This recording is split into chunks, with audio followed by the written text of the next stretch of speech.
Bonjour à tous, donc nous allons continuer avec le QCM3, donc c'était salade ici. Donc premièrement, premier item, il fallait déterminer de quelle molécule il s'agissait. Donc ici c'était le fluorure d'hydrogène. Donc pour cela on regarde chaque orbital atomique. On voyait sur l'orbital X qu'il n'y avait qu'un seul électron sur la couche 1, sur la sous-couche 1s. Donc c'était forcément l'atome d'hydrogène comme c'est noté ici. Et ensuite sur l'orbital atomique à côté, il fallait bien faire attention de ne pas oublier de compter les deux électrons qui étaient présents sur la sous-couche 1s.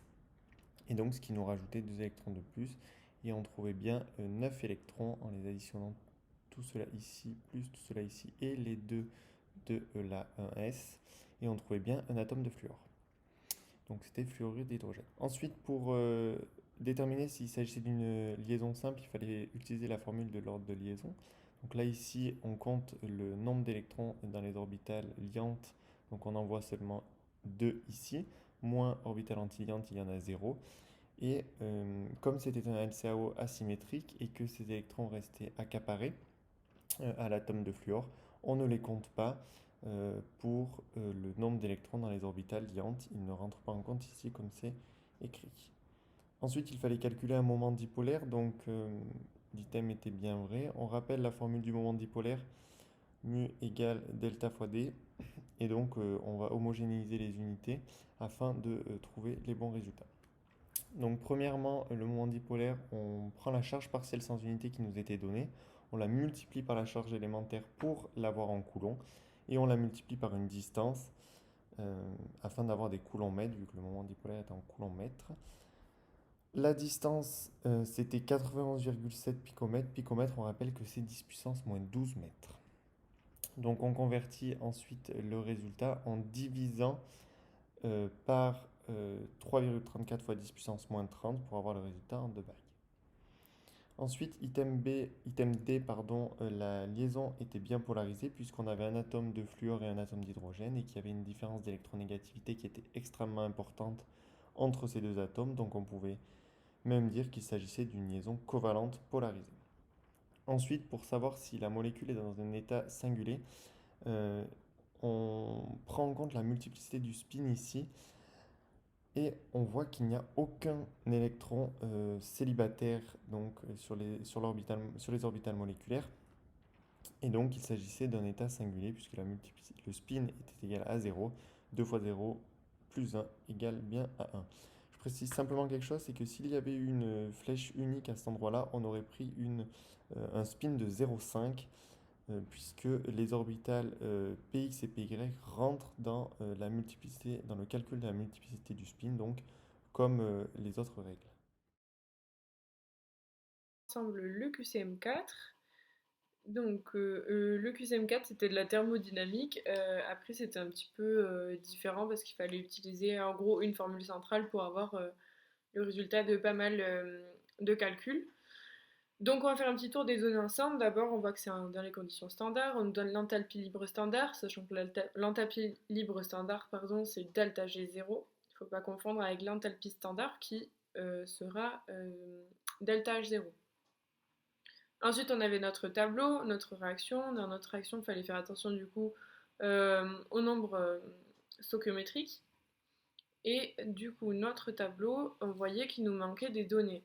Alors, au niveau des données manquantes, je vais prendre un petit stylo.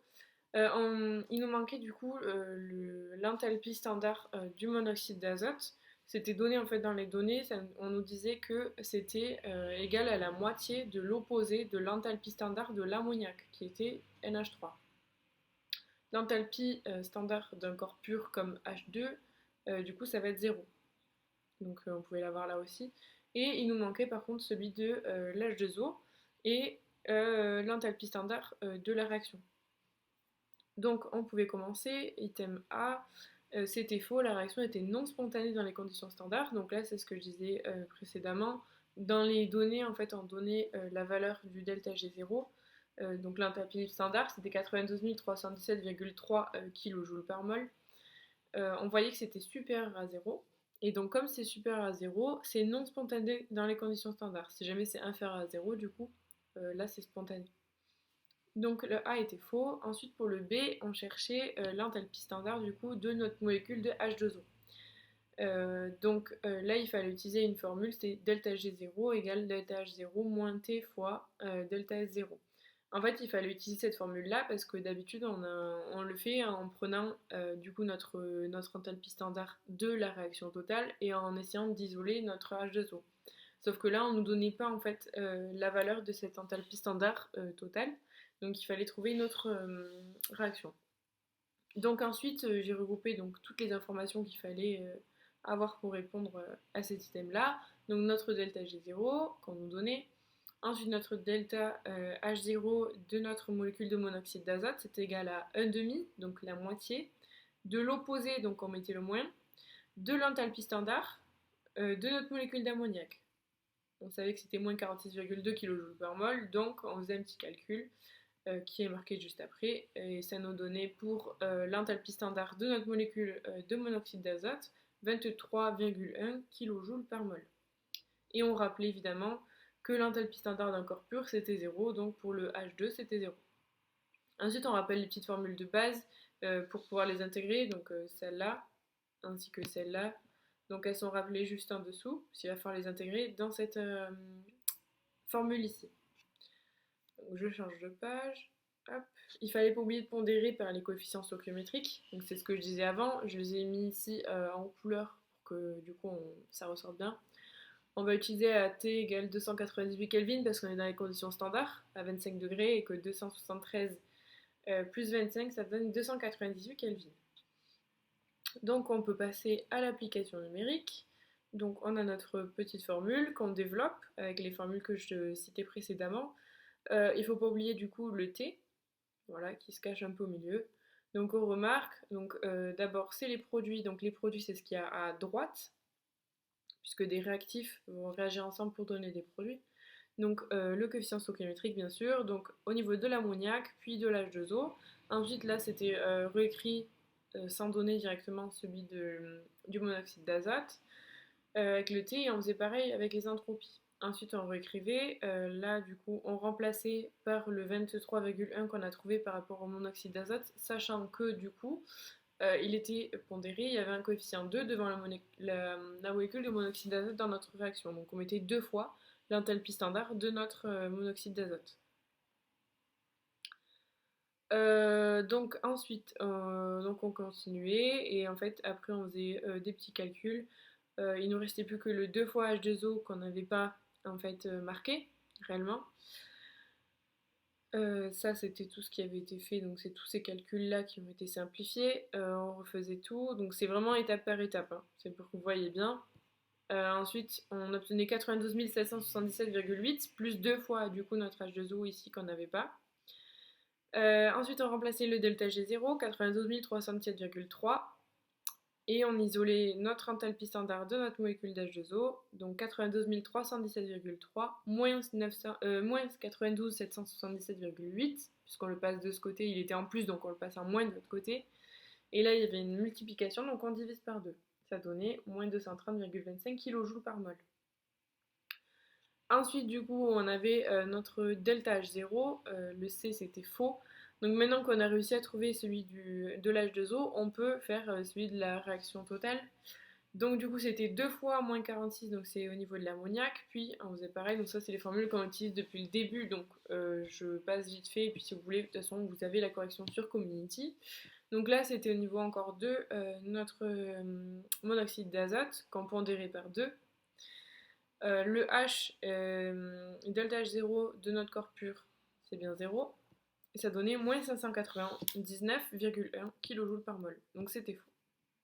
Le D, c'était vrai. Ça, on pouvait répondre sans faire les calculs qu'il y avait juste au-dessus, puisque c'était tout donné dans le tableau. Il faut faire attention, c'est exactement la même formule, sauf que c'est avec les delta S0. Il faut faire attention, vu que c'est l'entropie, en fait, notre corps pur va avoir une valeur. Donc ça va être 130,6. Il ne faut pas prendre 0. Et ça donnait moins 311,8 kJ par Kelvin moins 1 par mol moins 1. Et le E, c'était faux, la réaction était exothermique et non pas endothermique. Quand on calculait notre delta H0 à l'item C, on voyait que c'était inférieur à 0. Or, quand c'est inférieur à 0, la réaction est exothermique. Si jamais du coup le delta H0 est supérieur à 0, la réaction est endothermique. Donc du coup voilà, je vous conseille de bien revoir ce genre de QCM, ça change un peu quoi. Voilà. En tout cas, si vous avez des questions, ben, n'hésitez pas.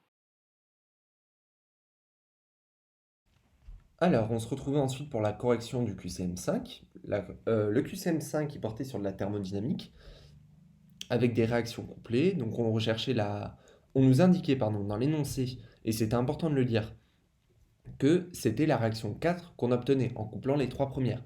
Ce qui nous indiquait, ce qui nous aiguillait sur ce qu'on allait faire, c'est-à-dire chercher une loi de S avec le couplage réactionnel. Donc, on va commencer à corriger. On nous demandait, item A, pardon, la réaction 3 libère de l'énergie dans le sens direct. Donc là, comment on raisonne? C'est pas ce que vous avez l'habitude de voir, mais en fait, c'était pas si éloigné de ce qu'on fait habituellement. Je retiens votre attention notamment sur la réaction 3, du coup, c'est parce que c'est là où on allait rechercher l'enthalpie. L'enthalpie n'est pas donnée. Cependant, on vous dit dans l'énoncé que les trois premières réactions sont couplées pour donner la quatrième. En fait, la seule chose qui différencie d'habitude, entre guillemets, c'est que habituellement, on aurait cherché le delta H4. Sauf que le delta H4, là, on vous le donne. Et l'équation reste la même. Enfin, c'est le même principe d'équation. Donc en fait, on se retrouvait toujours avec une seule inconnue. Sauf que l'inconnue n'était pas du bon côté de l'égalité. Donc, en raisonnant exactement comme on raisonnait habituellement, on pouvait retrouver delta H3. Donc c'est ce que je vous montrais en dessous. Donc le raisonnement habituel, c'est quoi? On regarde les composés de la réaction 4 et on recherche dans les différentes réactions 1, 2, 3 où ils sont, en quelle quantité ils sont, pour savoir comment la réaction 1, par exemple, va se produire dans la réaction 4. On va le voir ensemble. Donc premièrement, on savait que la réaction 4 avait comme réactif CH3OH. Donc on recherchait une équation parmi les réactions couplées qui possédait le CH3OH. C'était la réaction 1. Les nombres stoichiométriques n'étaient pas respectés puisque dans la réaction 4, on a un nombre stoichiométrique de 1, alors que dans la réaction 1, on a un nombre stoichiométrique de 2. Donc on sait que si la réaction 1 se produit pour former la réaction 4, elle va se produire deux fois moins qu'elle se fera habituellement, parce qu'on en a deux, on a deux composés, alors que dans la réaction 4, on n'en cherche qu'un seul. Donc, c'est pour ça que je vous ai dit 1,5 de delta H1. Je vous ai ensuite donné la réaction, comment elle se déroulerait s'il n'y avait que 1,5 de delta H1. C'est pour nous faciliter la suite. On passe ensuite au produit. Au produit, le premier produit, c'est H2CO, qui est présent en nombre stoichiométrique 1. On a aussi ce même produit excusez-moi, ce n'est pas un produit, du coup, c'est ça le piège. Ce même composé dans la réaction 2, qui est ce coup-là présent en réactif. Donc, on a les mêmes nombres stoichiométriques, sauf que on n'est pas dans le bon sens. Donc, si la réaction 2 doit se produire pour faire la réaction 4, elle se produira à l'inverse, moins delta H2. Je vous ai donné ensuite ce que ça donnerait moins delta H2. On continue, on recherchait H2. H2 dans la réaction 4, il est présent au nombre stoichiométrique de 1. Dans la réaction 3, il est présent avec des nombres stoichiométriques de 2. Mais en plus de ça, il fallait remarquer que delta H2 est produit dans la réaction 4 alors qu'il est réactif dans la réaction 3. Donc, si la réaction 3 doit se produire pour donner la réaction 4, elle se produira qu'à moitié et dans le sens inverse. C'est ce que je vous ai donné ici.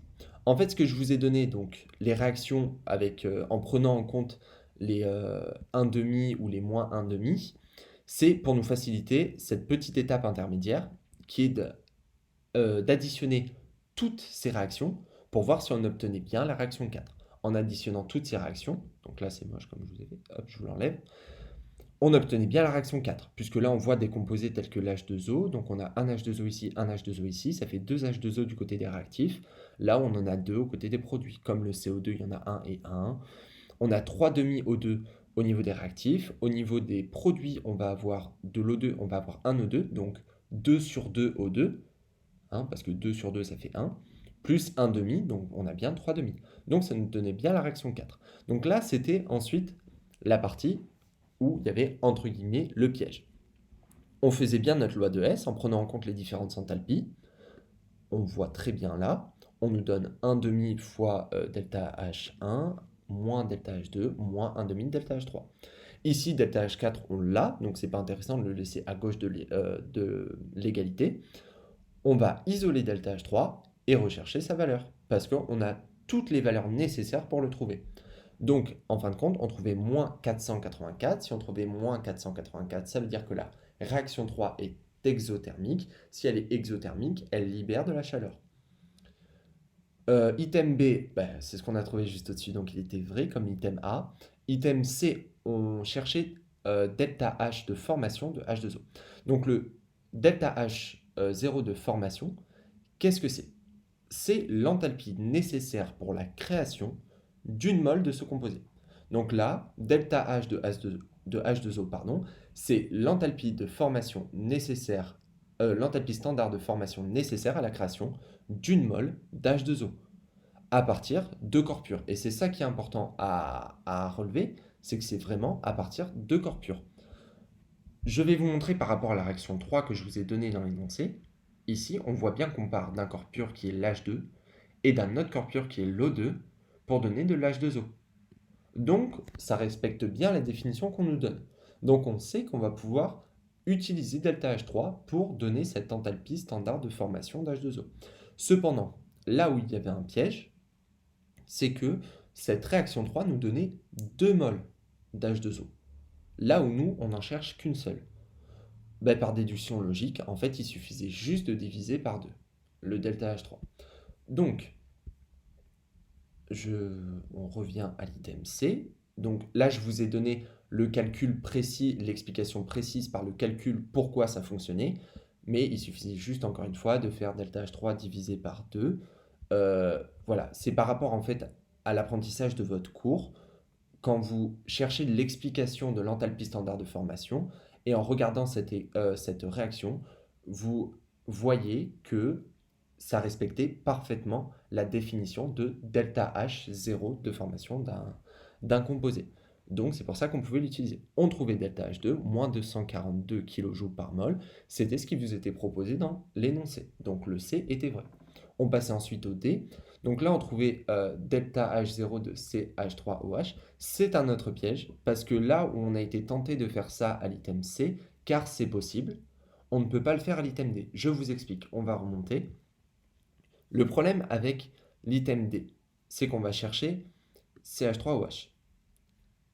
On aurait tendance à dire, on retourne la réaction 4, et puis on trouve moins 85,5, et puis c'est bon. Sauf que ça ne marche pas, parce que l'enthalpie standard de formation, encore une fois, elle se trouve à partir de corps purs. Or, H2CO n'est pas un corps pur, donc cette enthalpie standard ne peut pas se trouver aussi facilement pour la réaction 4.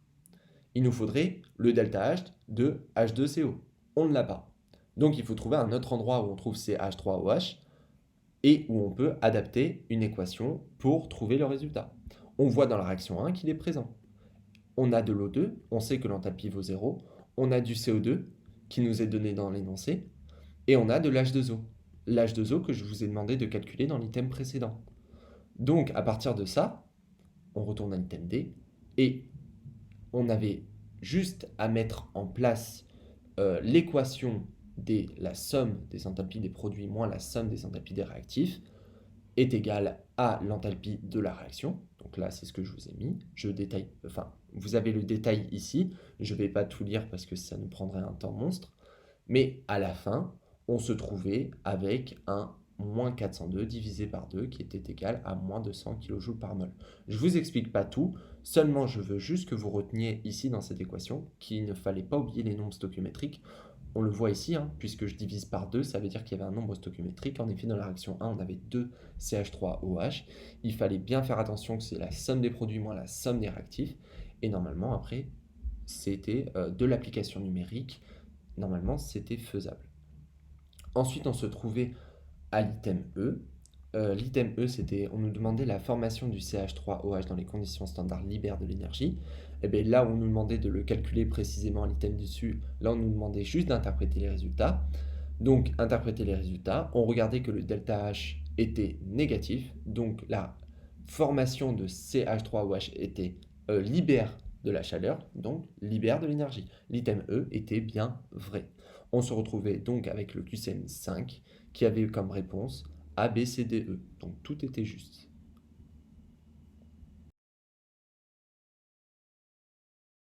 Salut à tous, alors on se retrouve pour la correction du QCM numéro 7. Alors le QCM numéro 7 avait les réponses, c'était les réponses A, B et E. Donc en fait ici on avait un QCM d'acido-basique. Donc on étudiait la réaction entre de l'acide acétique, CH3COH et de l'eau. On nous donnait quelques données, donc on va voir les différentes réponses aux différents items. Alors item A, pardon. L'eau joue le rôle de base dans cette réaction. On sait que notre réaction c'est entre de l'acide acétique, donc un acide, et de l'eau. On sait aussi que l'eau est une molécule qui est amphotère ou ampholyte. Ça veut dire qu'elle joue aussi le rôle de base et d'acide en fonction de la réaction dans laquelle elle est employée. Ici, on sait que l'eau va être mise en réaction avec un acide, donc elle va jouer le rôle de base pour avoir un couple acido-basique. Donc cet item A était bien vrai. Item B. L'item B, on nous demandait de calculer le Ka. Dans notre cours, on nous donne la formule du Ka, enfin la formule du pKa, pardon, qui est égale à moins log 2 du Ka. Donc si on change notre formule pour trouver le Ka, pour isoler le Ka, on trouve que le Ka est égal à 10 moins le pKa. Le pKa nous était donné dans les énoncés, c'était 4,8. Donc lorsqu'on tape ce calcul à la calculatrice, on trouvait bien 1,58 fois 10 moins 5. Attention, le Ka d'ici n'a pas d'unité.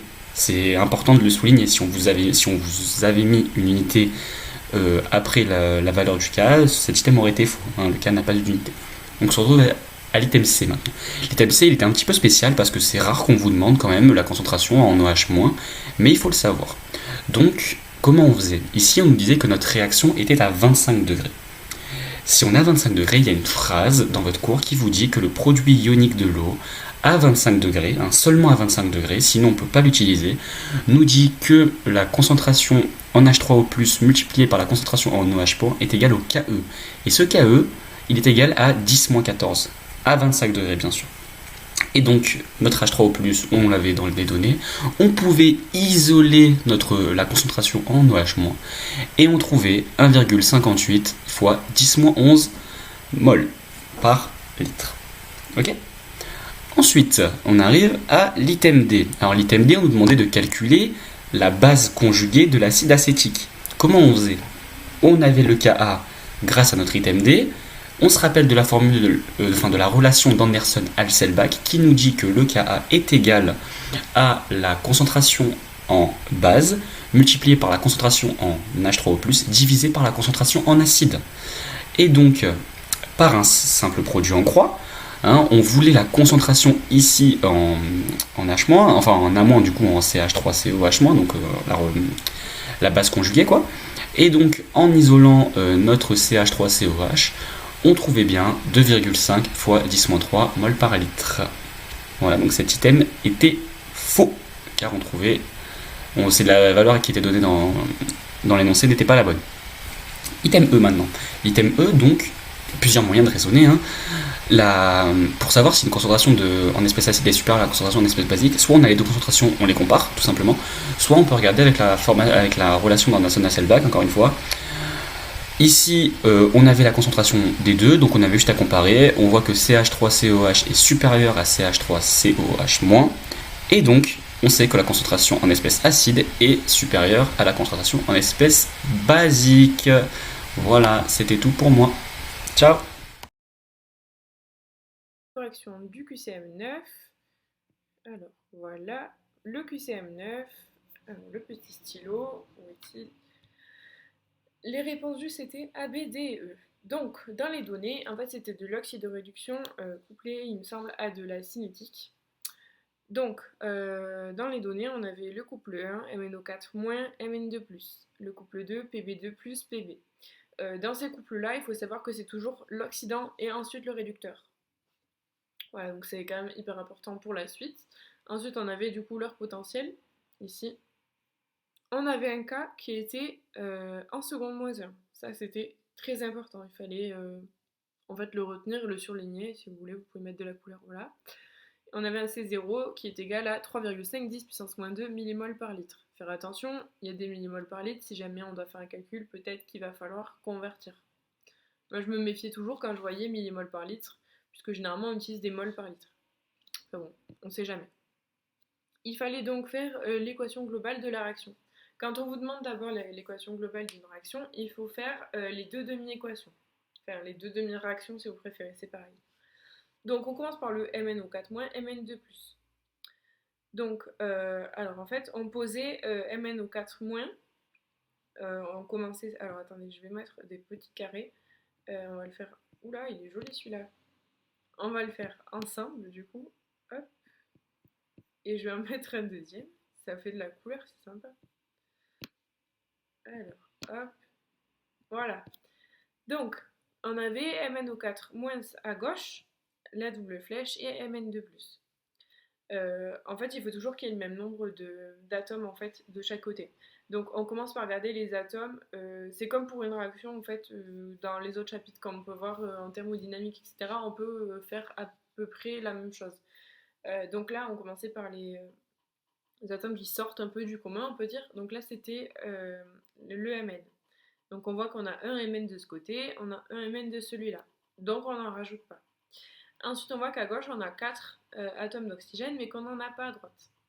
Donc du coup, solution, pour ajouter des atomes d'oxygène, on met des molécules d'H2O, donc on en met 4. Voilà. Donc on met 4 H2O. Ensuite, on fait un point, donc on voit toujours qu'on a pareil, on est bien maintenant au niveau des Mn et des O, sauf qu'on a 4 x 2, donc 8. On a 8 hydrogènes à droite et 0 à gauche. Donc il va falloir régler ce problème. Pour cela, on va rajouter 8H+, hop, à gauche. Sauf que maintenant, il va falloir équilibrer les charges. Ici, les charges ne sont pas du tout équilibrées. Donc on va rajouter 5 électrons. 5 électrons du coup, oui, c'est ça. Parce que là, on a 2 charges positives de ce côté-là. Et ici, du coup, on a 8 positives et moins 1. Donc quand on fait 8 moins 1, ça fait 7. Donc c'est-à-dire qu'on a 7 plus, si vous voulez, de ce côté-là. Et ici, on a 2 plus. Il faut qu'on en ait pareil des deux côtés. Donc, quand on fait 7 moins 5, ça va donner 2. Donc du coup, on va avoir 2 plus de ce côté et 2 plus de l'autre, en gros. Expliqué comme ça. Voilà. Pour le PB de plus et le PB, donc là, bah, c'est pareil en fait, parce qu'on n'avait pas besoin d'équilibrer parce que c'était déjà fait. Ici, on avait une charge qui était égale à 0. Ici, on a une charge égale à plus 2. Donc, plus 2 moins 2, ça fait 0, donc c'est bon. En fait, quand vous avez des petits plus comme ça, c'est que vous avez un plus, donc vous mettez par exemple de ce côté-là plus 2, et quand vous rajoutez des électrons, en fait, ça les enlève. En gros, c'est comme s'il y avait une addition ou une soustraction. Voilà. Ensuite, il fallait déterminer du coup les coefficients grâce auxquels on pouvait avoir le même nombre d'électrons. En effet, du coup, on voyait qu'on en avait 2 dans le PB2 plus PB et qu'on en avait 5 en haut. Donc, du coup, il faut chercher un facteur commun en haut pour réussir à les éliminer. Donc, du coup, on faisait x2, puisque là on en avait 2, donc on faisait x2 et là x5.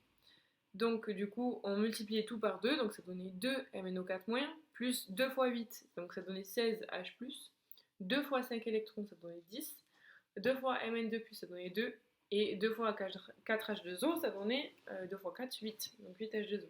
Pareil pour le PB2 plus PB, on faisait x 5, donc ça donnait 5 PB2 plus 10 électrons qui donnaient 5 PB. Ensuite, il fallait faire du coup ce qu'on appelle la règle du gamma, pour savoir dans quel ordre est-ce qu'on va mettre notre réaction. Donc, cette règle du gamma, elle va nous dire que l'oxydant du couple ayant le potentiel de réduction standard le plus élevé va réagir avec le réducteur du couple ayant celui qui est, enfin, le potentiel de réduction standard le plus faible. Donc c'est pour ça que je vous dis attention, oxydant-réducteur. Donc là, ça va être l'oxydant, et du coup, de l'autre côté, ça va être le réducteur. Donc on avait pour le couple 1, donc MnO4- et Mn2+, un potentiel d'oxydoréduction standard qui va être égal à 1,5 volts, et pour l'autre c'était moins 0,3. Donc ça veut dire que le couple 1 est supérieur au couple 2. Donc c'est l'oxydant du couple 1, donc le MnO4-, qui va réagir avec le réducteur du couple 2. Donc le MnO4-, donc tout ce qu'il y a de ce côté ici, oula, c'est pas très droit, hop, va réagir avec tout ce qu'il y a de... alors attendez, c'est pas de ce côté, c'est de celui-là. Hop, va réagir avec ce qu'il y a de ce côté ici, en fait, avec le réducteur. Ensuite, on pouvait éliminer, donc on pense bien à éliminer les électrons, puisqu'on a fait exprès de les éliminer en multipliant. Donc on prenait ce côté-là, avec celui-là, et ça donnait donc 2MnO4 moins plus 16H plus 5Pb, double flèche, 5Pb de plus 2Mn de plus 8H2O. Et on avait ça, et du coup, je sais plus si c'est vrai ou faux. C'était donc, ah bah c'est pas marqué ici, ah mais si c'est vrai, c'était vrai, pardon. Pour le B, on nous demandait si le delta E0 était supérieur à 0, enfin on nous disait que c'était supérieur à 0, donc la réaction était spontanée dans les conditions standards.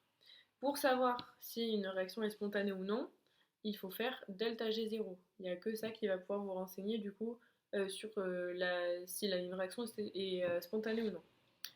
Donc delta G0, ça va être égal à moins N fois F fois delta E0. F, ça va être une constante qui est positive, c'est la constante de Faraday, c'est 96 500. Ensuite, on nous donnait... Enfin, il fallait du coup se rappeler que delta G0, c'est ce que je disais, s'il est supérieur à 0, c'est non spontané, inférieur à 0, c'est spontané. Donc dans notre cas, on avait du coup nos deux potentiels de réduction standard. Donc on avait, il faut faire le plus grand moins le plus petit. Donc c'était 1,51 moins 0,3 parce qu'en fait il était déjà négatif. Donc du coup en fait ça s'annulait, ça faisait plus, ça donnait 1,81. Donc du coup le delta E0 supérieur à 0, oui. Si le delta E0 est supérieur à 0, le delta G0 va être inférieur à 0 en fait. Parce que du coup, ici, c'est ce que je disais au plus haut, donc le F c'est une constante qui est positive. Ensuite on sait que notre delta E0 va être positif aussi. Et N c'est le nombre d'électrons échangés lors de la réaction, donc en fait ça a donné un truc qui va être ici négatif. Et donc du coup on avait un delta G0 qui va être négatif, et donc la réaction va être spontanée. Donc voilà, il faut vraiment essayer de comprendre qui est négatif, qui est positif. En fait, vous avez un moins ici, sauf qu'il ne va pas être annulé par le nombre d'électrons, parce que le nombre d'électrons ne peut pas être négatif. Donc du coup, vous avez tout ce qui est positif là, qui va être avec un négatif, donc ça veut dire que votre delta J0 va être négatif. Ensuite, le C, il était faux. On voyait, du coup, c'est ce que je vous disais au début, que l'unité du cas, c'était les secondes moins 1. Et quand du coup c'est en seconde moins 1, c'est qu'on est dans une réaction d'ordre 1. Pour la réaction d'ordre 1, on sait que la formule du T1,5 c'est ln22 divisé par K. Donc on a notre ln22 et on avait du coup le K qui est égal à 0,09 secondes. Et ln22 divisé par 0,09, ça donne 7,7 secondes. Et donc du coup le C était faux. C'était l'unité qui était mauvaise. Ensuite, du coup, le D c'était vrai, la concentration elle sera de 10,6 nanomoles par litre au bout de 90 secondes. C'est ce que je disais tout à l'heure, il fallait faire attention, on vous a donné quelque chose en millimoles par litre. Au final, là, on vous parle de nanomoles par litre. Donc, il fallait quand même convertir. On sait que dans une réaction d'ordre 1, on a C égale C0 fois exponentielle de moins KT. On avait notre concentration ici, qu'on convertissait pour faire notre calcul, on l'a converti en moles par litre. Donc du coup ça donnait 3,510 puissance moins 5, donc le C0, fois exponentielle de K, donc moins 0,09, fois le temps 90. Attention, là on vous donnait directement en secondes, mais vu que du coup c'était une réaction d'ordre 1, on mettait tout en secondes. Enfin là c'était déjà donné, mais si on vous parlait de minutes, il aurait fallu convertir en secondes. Et ça donnait 1,0610 puissance moins 8 mol par litre, et si on convertit, ça donnait 10,6 nanomoles par litre. En fait, les nanomoles, c'est, je sais pas ce que ça va donner si j'écris, mais c'est 10 puissance moins 9. Super, vous avez un petit zéro qui est colorié. 10 puissance moins 9. Fallait faire attention aux unités du coup pour répondre à cet item-là. Et ensuite, l'item E, du coup, il va être vrai. C'était pareil que de ce côté ici, sauf qu'en fait, c'était juste la conversion gros qui avait changé, puisque là, c'était en mol par litre. Et voilà, Et c'est tout, et il fallait pas oublier du coup que mol par litre avec un slash, c'est pareil que mol par litre moins 1. Donc voilà, c'est tout pour le QCM9.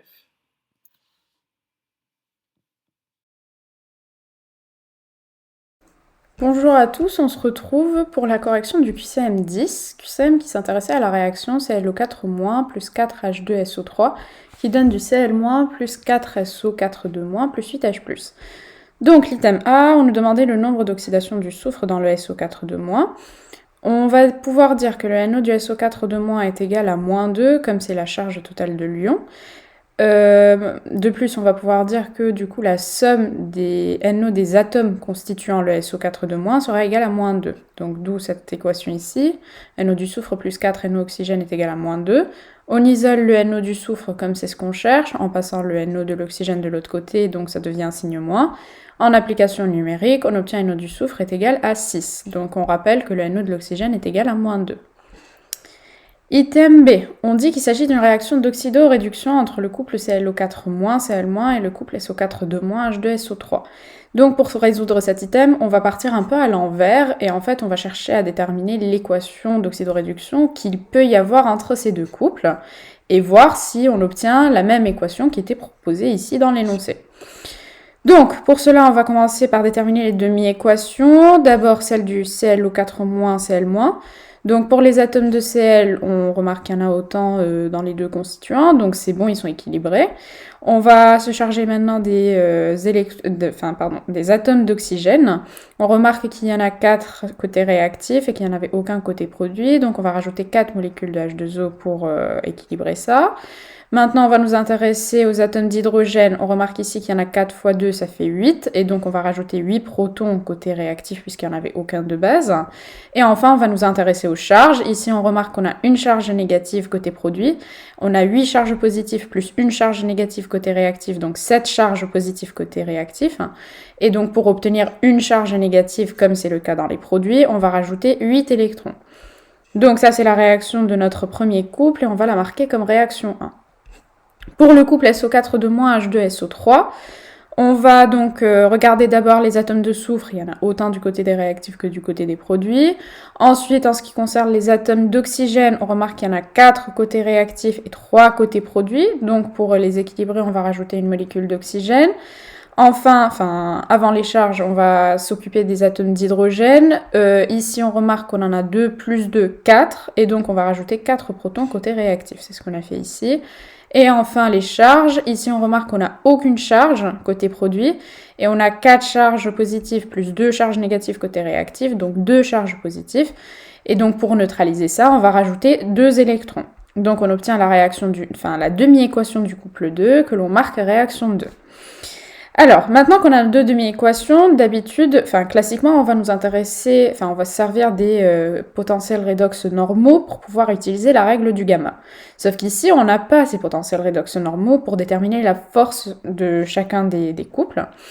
Donc, en fait, on a cependant une information très importante dans l'énoncé. C'est qu'il nous dit que la réaction, elle est spontanée dans les conditions standards telles qu'elle est présentée. Donc, en fait, on va pouvoir déduire que le couple qui présente son oxydant dans les réactifs est celui possédant le plus grand potentiel redox normal. Donc ça, c'est une notion un peu complexe, donc on va voir ça de manière un peu plus détaillée dans l'item E. Mais pour l'instant, on va retenir que du coup, comme dans notre équation finale qui est présentée ici, le ClO4- est un oxydant et il intervient côté réactif, donc on va pouvoir dire que le couple ClO4- Cl- possède un potentiel redox plus important que celui du couple SO4- H2SO3. Donc, on va se servir de la règle du gamma, on va pouvoir faire réagir nos deux couples ensemble. Cependant, on remarque qu'on avait 8 électrons à une réaction, à une demi-équation et 2 à l'autre, donc on va devoir trouver le plus petit multiple commun à ces deux nombres, donc 8. Et donc, on va multiplier tous les coefficients stoichiométriques de la réaction 2 par 4. C'est ce qu'on a fait ici, on a multiplié les coefficients stoichiométriques par 4. Et donc, en appliquant la règle du gamma, on obtient la réaction présentée ici. Et en fait, il s'agit effectivement de l'équation qui était présentée dans l'énoncé. Et donc, on pouvait déduire que, effectivement, c'était bien une réaction d'oxydoréduction entre les deux couples proposés par l'item. Donc, l'item, il était vrai. Maintenant, on nous dit, item C, que 8 électrons sont échangés lors de cette réaction. Quand on nous parle de cette réaction, on parle de l'équation finale. Et effectivement, ici, on remarque qu'il y avait bien 8 électrons qui étaient échangés. Pour l'item D, on nous dit que la demi-équation du couple SO4 de moins H2SO3, 2 électrons sont échangés pour chaque molécule de H2SO3 formée. Donc là, on est hors du cadre de la réaction finale, on est juste dans le cadre isolé de la demi-équation de ce couple-là. Donc on va remonter pour la retrouver. Elle est ici, et effectivement, on remarque que pour la formation d'une molécule de H2SO3, il y a 2 électrons qui sont échangés. Donc l'item, il était vrai. Maintenant, item E, nous pouvons affirmer que le potentiel redox normal du couple ClO4-Cl- est supérieur à celui du couple SO4 de H2SO3. Et donc, en fait, c'est ce que je vous ai dit, on va revenir là-dessus. On a notre équation finale. On sait que cette équation, elle est spontanée dans les conditions standards. Quand on dit qu'une équation, elle est spontanée, ça veut dire forcément que son delta G0, il est inférieur à 0, qu'elle est exergonique. Sauf que du coup, ici, comme on est dans le cadre des réactions d'oxydoréduction, on va pouvoir dire que delta G0 est égal à moins NF delta E0. Delta E étant la différence des potentiels redox normaux des couples. Donc, on aboutit à moins NF delta E est inférieur à 0. Donc, on sait que NF, forcément, c'est positif, comme N, c'est le nombre d'électrons échangés dans la réaction, et F, la constante de Faraday. On multiplie deux entiers positifs, c'est forcément positif. Et donc, de là, si on veut avoir delta G, qui est moins NFE inférieur à 0, on va pouvoir dire que delta E est forcément positif. On a ça. Donc, on sait que delta E est égal à E0 le plus grand moins E0 le plus petit. Ça, on l'utilisait toujours quand on voulait chercher delta E. Cependant, en fait, le cours, il va nous dire que delta E, plus il est grand, plus le couple, il est oxydant. Donc, ça va nous servir à dire qu'en fait, le E0, le couple possédant le E0 le plus grand, va faire intervenir son oxydant dans la réaction. Forcément, comme c'est le couple le plus oxydant. Et que donc, inversement, le couple possédant le E0 le plus petit va faire intervenir son réducteur.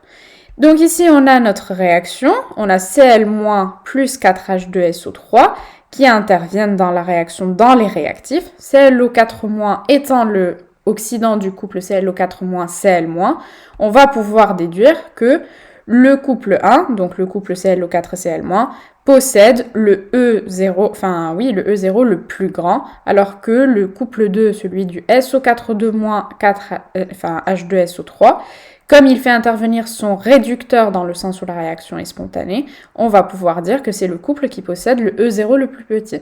Et donc forcément, on va avoir le potentiel redox normal du ClO4- Cl- qui sera supérieur à celui du couple SO4- H2SO3. Donc pour conclure, tous les items étaient vrais et donc réponse vraie A, B, C, D, E. Ok, on passait ensuite au QCM11. QCM11 qui était de la nomenclature. La nomenclature sur 3 molécules, donc 2 que vous retrouviez dans votre cours. On vous les a mis ici pour vous remémorer votre cours, mais aussi dans un but de comprendre comment ça fonctionne, la nomenclature autour des cycles. On passait 3 items, donc l'item A, B et C, à réfléchir sur la molécule A. On va y réfléchir ensemble. Comment nommer la molécule A? Premièrement, comme d'habitude, on remarque la fonction principale. La fonction principale ici est l'alcool. On n'a pas de groupement prioritaire par rapport à l'alcool, même le benzène. Le benzène, encore une fois, il va être prioritaire, entre guillemets, parce que quand il est prioritaire, en fait, il fait juste partie de la fonction principale, de la chaîne carbonée principale, pardon. Mais là, ici, vu qu'on a l'alcool et qu'on a une chaîne carbonée qui ne le prend pas vraiment en compte, on va le considérer comme substituant. Donc, fonction principale, l'alcool que je vous ai entouré en rouge. Notre molécule va se terminer par ol. Les insaturations, encore une fois, elles sont dans le benzène. Si elles sont dans le benzène alors que notre benzène est considéré comme substituant, on ne va pas les prendre en compte. Voilà. On dit la présence d'un benzène. Si on dit qu'il y a un benzène, forcément le benzène, c'est le cyclohexane avec ses 3 insaturations. Donc c'est un cyclohexène, pour être précis. On recherchait ensuite la chaîne carbonée la plus longue. Donc là, on partait de notre fonction principale. Ce n'est pas toujours le cas, mais ici, on avait notre premier carbone qui était porteur de la fonction principale. Donc on partait de celui-là et on allait vers la gauche. 1, 2, 3, 4.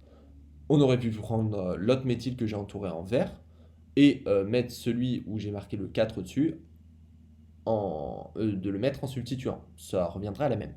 Mais je l'ai fait comme ça c'est dans la continuité de la chaîne. Donc on avait 4 carbones, c'est un butane.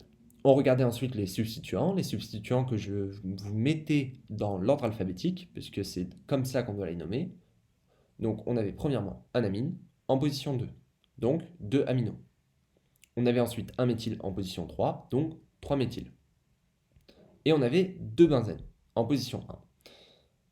C'est là où il y avait un petit piège.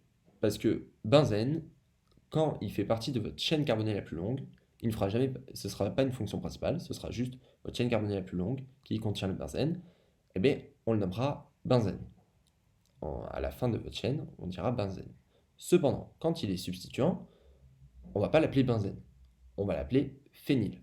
Phényl parce que, pour être précis, phényl, elle prend en compte la liaison que vous avez ici. Voilà. Quand le benzène fait partie de la chaîne carbonée la plus longue, cette liaison n'est pas prise en compte. Donc on se retrouve bien juste avec le cycle, et donc là c'est un benzène, sauf que quand il est substituant, il y a cette petite liaison entre les deux qui fait que ce n'est plus un benzène, c'est le benzène plus cette liaison qu'on appelle le phényl. Et donc là on en avait 2, donc on faisait 1,1 puisqu'ils étaient tous les deux sur le carbone 1, et donc on n'oublie pas le di, c'est très important, phényl, et voilà nos substituants. Donc on avait tout pour nommer notre molécule, c'était le 2 amino, 3 méthyl, 1,1 diphényl butanol. Donc c'était l'item B qui était vrai dans tout ça. On passe ensuite à l'item D, où on nous demandait de nommer cette molécule. Et là, le petit piège, c'était de bien remarquer que ce n'était pas un éthyle, mais un éthényl, c'est-à-dire qu'il y a une double liaison dans cet éthyle entre guillemets, puisque ce n'est pas un éthyle, c'est un éthényl du fait de cette double liaison. Donc, on peut raisonner comme on a fait pour la molécule A, en cherchant une fonction principale. Ici, on n'en a pas. On recherche une insaturation, on n'en a pas.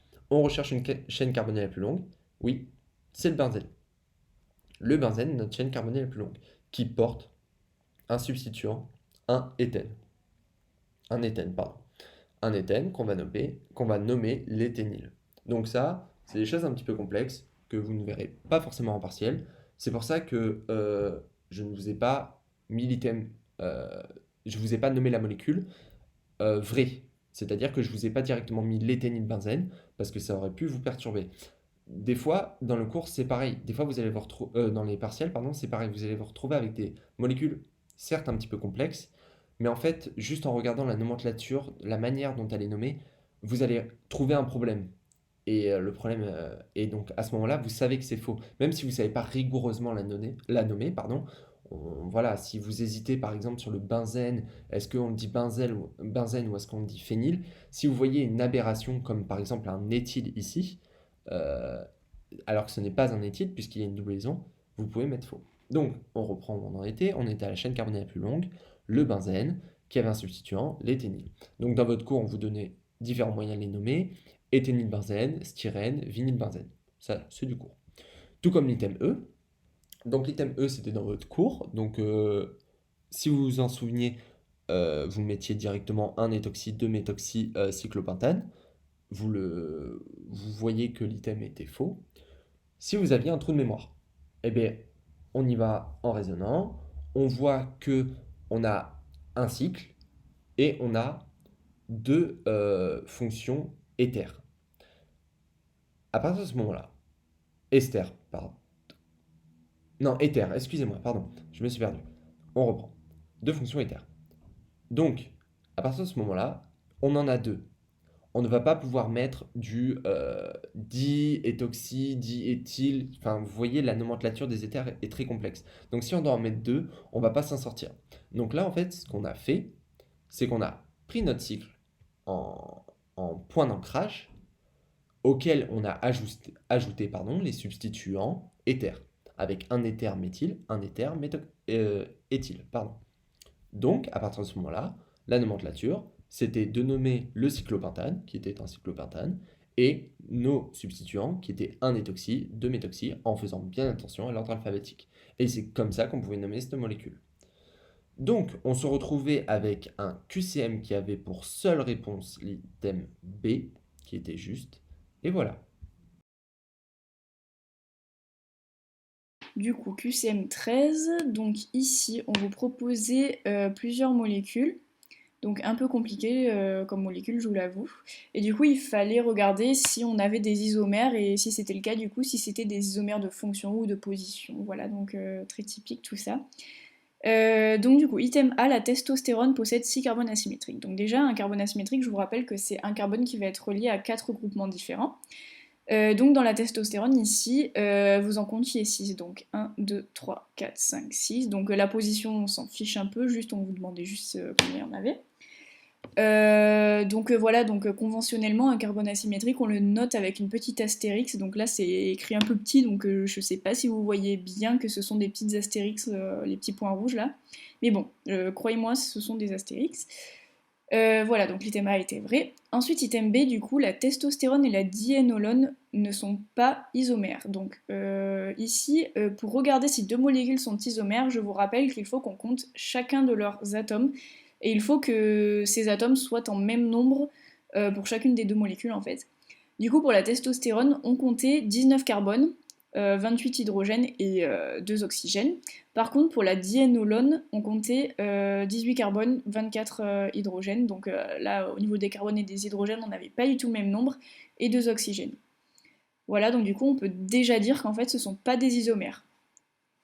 Ensuite, du coup, item C, l'ostradiol et la diénolone sont isomères de fonction. Donc pareil, on commence toujours par vérifier que ce sont bien des isomères, parce que si ce n'est pas le cas, c'est dommage de mettre vrai à un item alors qu'on n'a même pas vérifié si c'était bien des isomères. C'est un piège facile que fait Fanière. Donc pensez toujours à bien vérifier que vous avez des isomères. Donc ici, donc pour l'ostradiol et la diénolone, ici on comptait 18 carbones, 24 hydrogènes, oui c'est bien ça, et 2 oxygènes, et tout pareil pour la diénolone. Donc du coup on peut déjà dire que ce sont des isomères, mais du coup il faut savoir quel type d'isomères ce sont. Donc on a deux choix, soit position, soit fonction. Ici vous voyez au niveau des fonctions que vous avez ici deux substituants OH, et ici par contre en bas vous avez une cétone et un alcool en fait, donc du coup ça fait deux fonctions différentes. Du coup vous pouvez en déduire que comme vous avez deux fonctions différentes, vous avez des isomères de fonction, puisque ces deux isomères ne diffèrent au niveau de ces fonctions en fait. C'est ça qui les différencie. Voilà, donc du coup l'item C était vrai. Hop, maintenant item D, l'ostradiol et la diénolone possèdent des propriétés chimiques différentes. Donc là on vient de prouver que ce sont des isomères de fonction. Alors, tout ce qui est propriétés chimiques et propriétés physiques, c'est à connaître par cœur parce que vraiment, ça tombe souvent. Voilà, donc du coup, je vous ai mis en petit rappel un petit tableau. Donc, dans le cas des isomères de position, vous aurez des propriétés chimiques qui vont être identiques. Donc ça, c'est logique, il faut que vous vous disiez qu'en fait, c'est parce que comme vous avez les mêmes groupements, enfin que les groupements sont identiques, en fait, que c'est juste que vos molécules diffèrent par la position de ces groupements. Et bien, vu que c'est les mêmes groupements, et ben, les deux molécules vont réagir de la même manière selon le milieu en fait. Par contre, là, retenez juste que pour les propriétés physiques, elles sont différentes dans les deux cas. Voilà, tout simplement. Et pour les isomères de fonction, du coup, vous avez des propriétés chimiques différentes, puisque comme vous n'avez pas les mêmes fonctions, vous n'allez pas avoir, enfin, les molécules ne vont pas réagir de la même manière au niveau chimique en fait. Voilà, donc retenez ça comme ça. Donc ici, comme on a des isomères de fonction, on peut dire que les propriétés chimiques sont différentes. Donc l'item D était vrai. Ensuite, du coup, pour l'item E, donc là, on vous proposait deux molécules qu'il fallait dessiner pour ne pas se tromper, du coup. Donc, le 3-hydroxypropanal et l'acide propanoïque sont des isomères de fonction. Donc, du coup, comme je vous l'ai dit, il vaut mieux les dessiner rapidement, surtout que ce sont des molécules qui se dessinent assez rapidement parce qu'elles sont pas trop complexes, pour être sûr de ne pas vous tromper, parce que c'est dommage d'aller trop vite et de se planter là-dessus. Alors du coup, on dessine ici le 3-hydroxypropanal, donc du coup je vous rappelle comment dessiner une molécule. On commence par dessiner la fonction principale, c'est le plus simple. Donc ici, votre fonction principale, vous la trouvez dans le suffixe du nom de la molécule. Ici, on a un suffixe al, donc vous savez que votre fonction principale va être un aldéhyde. Du coup, vous dessinez ici votre COH. Hop, ici, donc même on aurait dû entourer en rose, même le H avec en fait, donc ça aurait été mieux. Voilà, ensuite du coup au niveau de la chaîne carbonée, vous avez prop. Donc ici, propre en radical, donc du coup, vous allez dessiner 3 carbones. Donc ici, hop, vous continuez votre chaîne pour avoir 3 carbones. Et ensuite, on regarde les substituants. Ici, vous avez seulement un hydroxyle en position 3. Du coup, ici, sur le carbone 3, on va fixer ce groupement hydroxyle. Et du coup, on a notre molécule. Et ensuite, du coup, pour l'acide propanoïque, donc ici, vous avez acide OIque. Donc vous savez que votre fonction principale va être un acide carboxylique ou une fonction carboxyle, en fait, c'est synonyme. Du coup, ici, vous le dessinez. Hop, donc COOH. Et ensuite, du coup, au niveau du radical du nom, vous avez propane aussi. Donc vous allez dessiner 3 carbones. Et vous n'avez pas de substituant, donc du coup, votre molécule est déjà dessinée. Voilà, et donc du coup, maintenant on va pouvoir dire si tout d'abord ils sont isomères, et ensuite si oui, si ce sont des isomères de fonction ou bien de position du coup. Donc ici, vous comptez chacun des atomes, donc ici les carbones vous en avez 3 des deux côtés, donc ça c'est bon. Les hydrogènes vous en avez 6 des deux côtés, et les oxygènes vous en avez 2 des deux côtés aussi, donc vous pouvez dire que vos molécules sont bien isomères. Ensuite, on peut dire que ce sont des isomères de fonction, puisqu'ils diffèrent, comme tout à l'heure, en fait, par leur fonction principale, en fait. Donc ici, vous avez un carboxyle et ici un aldéhyde, donc ce sont des isomères de fonction, puisque les deux molécules sont différentes au niveau des fonctions, en fait. Tout simplement. Du coup, l'item E était vrai. Voilà. J'espère que c'était clair pour vous. Du coup, on se retrouve pour le QCM numéro 14. Alors, le QCM numéro 14, les réponses justes, c'était les réponses B, C et E. Donc, on va voir pourquoi. Item A. Alors, pour l'item 1, on vous demandait de trouver la configuration absolue d'une molécule à un seul carbone asymétrique. Quand on a ce type de molécule à un seul carbone asymétrique, il faut faire attention à plusieurs choses. Ici, notre H était dans le plan. Attention, on vous répète que lorsqu'on cherche une configuration absolue d'une molécule et qu'on a un H dans le plan, il faut effectuer une rotation pour mettre notre H soit à l'arrière, soit à l'avant du plan. C'est plus facile après pour nous pour trouver la configuration absolue. Ici, quand vous faites une rotation sur une molécule à un seul carbone asymétrique, il faut faire très attention. Il ne faut pas tourner les 4 atomes, mais bien en tourner 3 sur les 4 et en laisser un afin de faire la rotation sur celui-là. D'accord ? Ici, notre groupement qu'on ne va pas bouger, c'est notre groupement COH parce qu'il est dans le plan et qu'on veut faire bouger le H en haut. Donc notre COH, si vous voulez, on ne va pas le faire bouger et on va faire tournoyer les 3 autres autour de notre COH. Ok ? Donc ici, notre COH, comme vous le voyez là, on ne l'a pas bougé, il est resté en place, à l'image d'un parapluie, ou comme si vous teniez un parapluie et que vous faisiez tourner le haut du parapluie, comme ça, en laissant la tige du parapluie fixe, si vous voulez. Vous faites tourner ça, et vous laissez ça fixe. Donc ça fait quoi ? Ça fait que notre H va passer à l'arrière du plan, notre OH va passer dans le plan, et notre CH3 va passer en avant du plan. Maintenant qu'on a ça, on peut utiliser la règle de SIP. La règle de SIP, elle nous dit que le groupement OH ici va être prioritaire par rapport au carbone et au carbone. Ce carbone-là va être relié à 3 atomes d'hydrogène, ce carbone-là va être relié à un atome d'oxygène et à une double liaison atome d'oxygène. Donc ce groupement-là va être prioritaire sur celui-là. On effectue du coup, la rotation va se faire dans le sens inverse des aiguilles d'une montre, du coup c'est bien du 2S, d'accord ? Maintenant, on va pour l'item B, est-ce que les composés P et O sont conformaires ? Ici, nous nous trouvions dans le cas de 2 molécules qui avaient une représentation différente. Une des molécules, le composé P, était en représentation de Fischer, alors que l'autre molécule, le composé O, était en représentation de Newman. Donc ce qu'on va faire, c'est passer le composé P en représentation de Newman afin d'analyser pour savoir si elles sont conformaires, diacétéroisomères ou énantiomères.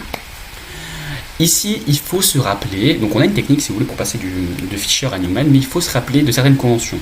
Lors d'un composé qui est en représentation de Fischer, les traits qui vont être horizontaux vont être à l'avant du plan et les traits qui vont être verticaux, vont être en bas, en bas du plan, à l'arrière du plan, pardon. Du coup, si vous voulez, lorsque on utilise ces conventions, ça nous donne ça, cette molécule-là, le composé P', là, d'accord ? Là, je vais vous demander de regarder la molécule là où j'ai mon curseur. Si vous regardez la molécule de ce sens-là, là, comme ça, vers le bas en fait, de haut en bas, comme si j'étais comme ça que je regardais vers le bas, et bien qu'est-ce que je vais voir ? Je vais voir mon H qui va être vers le haut, mon CH3 qui va être vers le haut, mon BR qui va être vers le haut et mon autre CH3 qui va être vers le haut. Je vais voir aussi mon COH vers le bas et mon OH vers le bas. En fait, je vais voir la molécule que je trouve ici, tout simplement. En regardant vers le haut comme ça, enfin en regardant du haut vers le bas, je vais trouver mon BR qui va être à l'avant du plan, mon CH3 à l'avant du plan, mon H à l'avant du plan et mon CH3 à l'avant du plan, mon COH à l'arrière du plan et mon OH à l'arrière du plan. Comme je regarde d'ici, je regarde de haut en bas, je regarde là où j'ai mon curseur. Je prends du temps pour expliquer ça parce que c'est une technique que je trouve qui est quand même assez bien pour passer de ce composé-là à ce composé-là. Donc voilà, je suis passé de ça à ça. Maintenant, ce composé O', c'est pas le composé que j'ai, le composé O. Donc, je vais mettre les carbones, je vais mettre les atomes au même endroit pour voir s'il y a une conformation, une énantiomérie ou une diastéroisomérie. En faisant la conformation, je trouve que le composé O et le composé P, du coup, sont les mêmes. En faisant une conformation, donc les composés P et O sont conformaires. J'espère que vous avez bien compris, parce que c'est quand même assez important, la technique pour passer de Fischer à Newman. Voilà, donc on va voir maintenant, est-ce que les composés P et N sont diastéroisomères. Donc, ici, pareil, on a deux molécules qui ne sont pas dans les mêmes représentations, donc on va passer notre composé P en représentation cavalière pour pouvoir l'analyser avec la composée N qui lui est déjà en configuration cavalière. Du coup, on passe de Fischer à cavalière avec la technique, si vous avez plusieurs techniques, la technique du chien ou comme vous voulez, voilà, vous utilisez celle que vous voulez. Si vous voulez, c'est comme si genre là j'avais cette molécule qui était comme ça, donc avec mon BR qui est ici, mon CH3 qui est ici, et que je la mets comme ça. Du coup, mon BR va passer à l'avant du plan, mon H va passer à l'avant du plan, et bon voilà, après ça c'est chacun cette technique, mais voilà. Donc maintenant qu'on a ces deux composés là, on va, plusieurs techniques s'offrent à nous, encore une fois, la chimie, il y a plein de techniques. Soit vous faites les configurations absolues, R et S, et vous pouvez savoir s'ils sont diastéroisomères ou énantiomères avec l'inversion des centres chirales, soit on se rappelle la définition d'une énantiomérie ou d'une diastéroisomérie qui nous dit que c'est l'inversion de centre chiral. En analysant les atomes, on va pouvoir savoir s'il y a déjà une inversion de centre chiral sans forcément faire les configurations absolues. On va regarder ce carbone-là. Ce carbone-là, nos deux OH sont dans le plan. D'accord ? Notre BR et notre CH3 ici va être inversé. Notre BR se trouve à l'arrière du plan ici, il va se trouver à l'avant du plan là. Notre CH3 se trouve à l'avant du plan là, il va se trouver à l'arrière du plan ici. Donc en fait ici il y a un inversement du centre chiral. Si vous faites les configurations absolues, vous trouverez deux configurations différentes, que ce soit R ou S ou S ou R, on s'en fout un petit peu. Il y a un inversement du centre chiral. D'accord ? On regarde notre carbone, notre COH, nos deux COH sont dans le plan, notre CH3 est à l'arrière, ici aussi est à l'arrière, notre H est à l'avant, notre H est à l'avant. L'agencement des carbones est identique, il n'y a pas d'inversement du centre chiral. Vous pouvez faire les configurations absolues, vous trouverez les mêmes, que ce soit R ou S ou S, vous trouverez les mêmes. D'accord ? Ici, qu'est-ce qu'on a ? On a deux molécules qui ont les mêmes formules brutes et qui ont inversement d'un seul centre chiral. Elles sont donc diastéroisomères. D'accord ? Ensuite, pour l'item D. Pour l'item D, est-ce que les composés N et O sont diastéroisomères ? Ils sont diastéroisomères. Comment on faisait pour savoir ? On savait que le composé P et O étaient conformaires, d'après l'item B. On sait que notre composé, je vais revenir un petit peu, on sait que notre composé P et O, d'après l'item B, sont conformaires. Donc ils ont la même conformation, que ce soit R ou S ou S, ils ont la même. D'accord ? Notre composé P et notre composé N, ici, sont énantiomères. Donc il y a inversement d'un seul des centres chirales. Donc en fait ce composé N et notre composé O, ils sont aussi diastéroisomères, car ce composé O, il a la même configuration absolue que le composé P, vu qu'ils sont conformaires. Ils ont soit RR, soit SS, ils ont la même configuration. Donc en fait s'il y a inversement du centre chiral entre cette molécule-là et cette molécule-là, il y en aura un entre cette molécule-là et cette molécule-là. Donc les composés N et O sont diastéroisomères. D'accord ? Ensuite, on va retrouver du coup le composé, l'item E, est-ce que le composé T et I sont énantiomères ? Ici, lorsqu'on a deux molécules à un seul carbone asymétrique, en fait, il ne peut pas avoir de diastéroisomérie. Voilà. Soit elles ont inversement du centre chiral, parce qu'il n'y en a qu'un, dans ce cas-là, elles seront énantiomères. Soit elles n'ont pas d'inversement du centre chiral, dans ce cas-là, elles seront conformaires. D'accord ? Il n'y a pas de diastéroisomérie, ce n'est pas possible. Donc ici, d'après l'item A, on savait que que le composé I était de composé 2S. On peut regarder notre composé T ici et faire la règle de CYP. On trouvait du coup une règle de CYP à 2R. Voilà.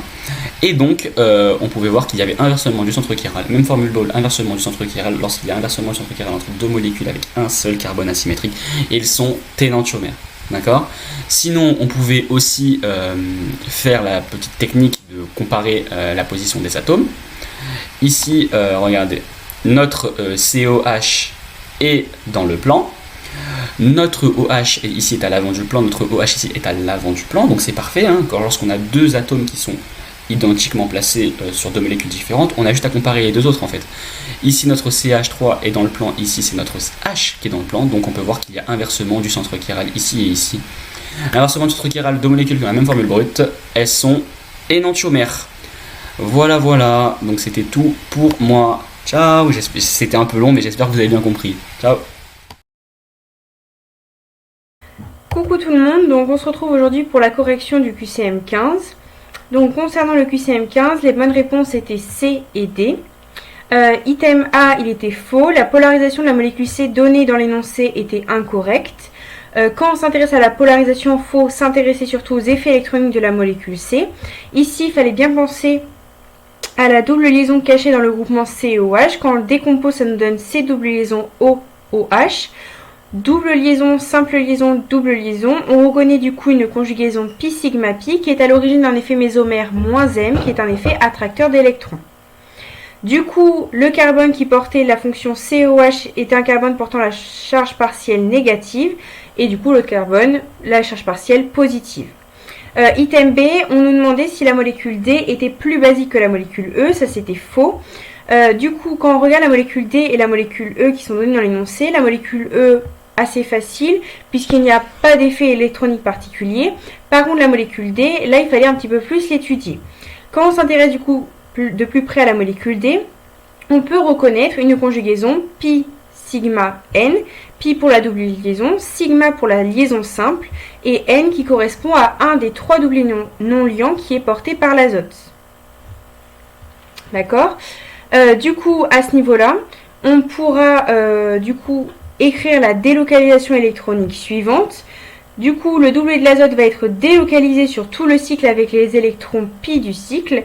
Ce doublé est donc moins disponible pour fixer un proton que celui par exemple de l'amine RNH2 comme on avait à ce niveau-là, ici pour notre molécule E. Or, on sait que la basicité, c'est la capacité à accepter un proton, donc forcément la molécule D sera moins basique que la molécule 2 parce qu'elle sera moins capable d'accepter un proton. Ah oui, je vous avais fait une petite remarque ici. Il faut penser que quand on parle en fait de molécules qui portent une fonction NH2, on va du coup parler en termes de basicité, tandis que quand on étudie et qu'on compare surtout des molécules avec des fonctions COH, on va parler en termes d'acidité. Pour l'item C, on demandait si la polarisation de la molécule F donnée dans l'énoncé était correcte. Pareil, on s'intéresse aux effets électroniques de la molécule F. On remarque qu'il existe un effet mésomère plus M, pi sigma n, comme on l'a vu tout à l'heure, donc je ne détaille pas plus. On aura donc un effet mésomère plus M qui sera à l'origine d'un effet donneur d'électrons. Ça nous donnera du coup la délocalisation électronique suivante. Et comme tout à l'heure, on aura du coup le carbone porté par le NH2. Donc comme il y a une conjugaison cette fois-ci plus M, il aura la charge partielle delta plus, donc positive. Et ici, delta moins, charge partielle négative. Item D, la molécule A est moins acide que la molécule B. Voici la molécule A et voici la molécule B. Elles sont quasiment identiques. La seule petite chose qui va changer, c'est ici l'atome de brome et ici l'atome de chlore. Donc, pour la molécule A, si on s'intéresse aux effets électroniques, on aura un effet inducteur-attracteur -I exercé par l'atome de brome. Idem ici, mais exercé par l'atome de chlore. On sait que l'effet inductif-attracteur sera d'autant plus fort que l'électronégativité de l'atome sera forte. Donc, il va falloir connaître trouver quel atome entre le brome et le chlore est le plus électronégatif. En l'occurrence, le fluor est l'atome le plus électronégatif, après le chlore, le brome et l'iode. On a le mémotechnique flic-clochette-brille ici si jamais vous avez du mal à le retenir. Du coup, le chlore étant plus électronégatif que le brome, l'effet inductif attracteur exercé par le chlore sera forcément plus important que celui exercé par le brome. Donc la molécule B sera plus acide que la molécule A. Et l'item E, la molécule E est plus basique que la molécule F, tout simplement parce que la molécule E, on l'a déjà dit tout à l'heure, elle n'avait pas d'effet électronique. La molécule C, on l'a déjà dit également tout à l'heure, elle exerçait un effet plus M, sauf qu'ici, notre doublé électronique va être délocalisé sur tout le cycle. Et comme il est délocalisé, il est moins disponible pour fixer un proton. Or, la basicité, c'est la capacité à céder son doublé ou à accepter un proton, donc il sera forcément moins basique. Donc la molécule E est plus basique que la molécule F. Voilà. Donc on se retrouve ici pour la correction du QCM16, QCM16 qui s'intéressait au composé S et à ses différentes formes limites de résonance. Donc l'item 1, on nous demandait la nomenclature du composé S. Pour cela, on va commencer par déterminer donc la fonction principale, ici c'est amine. Les insaturations, il y en a une entre le carbone 2 et 3. La chaîne carbonée la plus longue, c'est celle-ci. Elle comprend 5 atomes de carbone, pardon. Ici, il fallait bien faire attention que c'était un C2H5, donc il y avait bien 2 atomes de carbone ici, donc 1, 2, 3, 4, 5. Et ensuite, les substituants, on a un brome en position 3 et un méthyle en position 2. Donc pour la nomenclature, on a du 3-bromo 2-méthyle, peinte 2N, 1 amine. Cependant, on a une double liaison, on a une insaturation ici, donc on va s'intéresser à l'isomérie. On remarque ici qu'au total, cette double liaison, elle possède 4 substituants, et donc il s'agira d'isomérie Z ou E, plutôt que d'isomérie cis-trans. Donc maintenant, on va chercher à déterminer les groupements prioritaires de part et d'autre de la double liaison. Ici, d'après la règle de CYP, IBR, Cl, SP Fonch, BR, il est prioritaire sur le C2H5. Idem ici, l'amine est prioritaire sur le CH3, même si elle se trouve une liaison plus loin. Donc, on regarde et on remarque que les groupements prioritaires, ils sont du même côté de la double liaison, et donc il s'agit d'une isomérie Z. Donc pour la nomenclature, on obtient du Z 3-bromo 2-méthyle, peinte 2N, 1 amine. Pour l'item B, on nous dit qu'il existe un effet mésomère plus M au sein du composé S. Donc, on va s'intéresser à notre composé S ici, et on va rechercher des effets mésomères plus M. Effet mésomère plus M, il est obtenu à partir d'une conjugaison pi sigma n. Et ici, effectivement, on remarque que c'est le cas. On a l'enchaînement d'une double liaison, donc pi, d'une simple liaison sigma, et d'un doublé non liant porté par le brome. Le brome est un halogène, donc il porte 3 doublés non liants. Donc pi sigma n, et un effet mésomère plus m. Donc, l'item, il était vrai. Item C, on nous demandait la polarisation de la double liaison, donc avec le carbone alpha et le carbone bêta. Ici, on a le carbone alpha de ce côté, le carbone bêta de ce côté. Or, on a déjà vu que ici, on va avoir un effet mésomère plus M du côté du brome, pi sigma n, donc plus M. Un effet mésomère plus M d'honneur, et donc ici, on va regarder de l'autre côté ce qui se passe. On sait que le N, il possède un doublé non liant, mais de toute façon, il se trouve une liaison trop loin pour former un effet mésomère. Donc en fait, il va simplement exercer un effet inductif moins I, donc un effet attracteur. Donc ici, on a un effet moins I, de ce côté-là, on a un effet plus M, donc forcément, le carbone bêta qui est du côté du brome sera chargé delta plus, et le carbone alpha sera chargé delta moins. L'item D, on nous dit que la forme limite de résonance, forme B, qui était proposée par l'énoncé, elle est exacte. Donc ça, c'est notre composé S, on a polarisé la double liaison, etc. Ce qu'il faut comprendre, c'est que une fois qu'on a une liaison qui est polarisée, les électrons ils vont chercher à se délocaliser, donc pour obtenir une forme qui est un peu plus stable.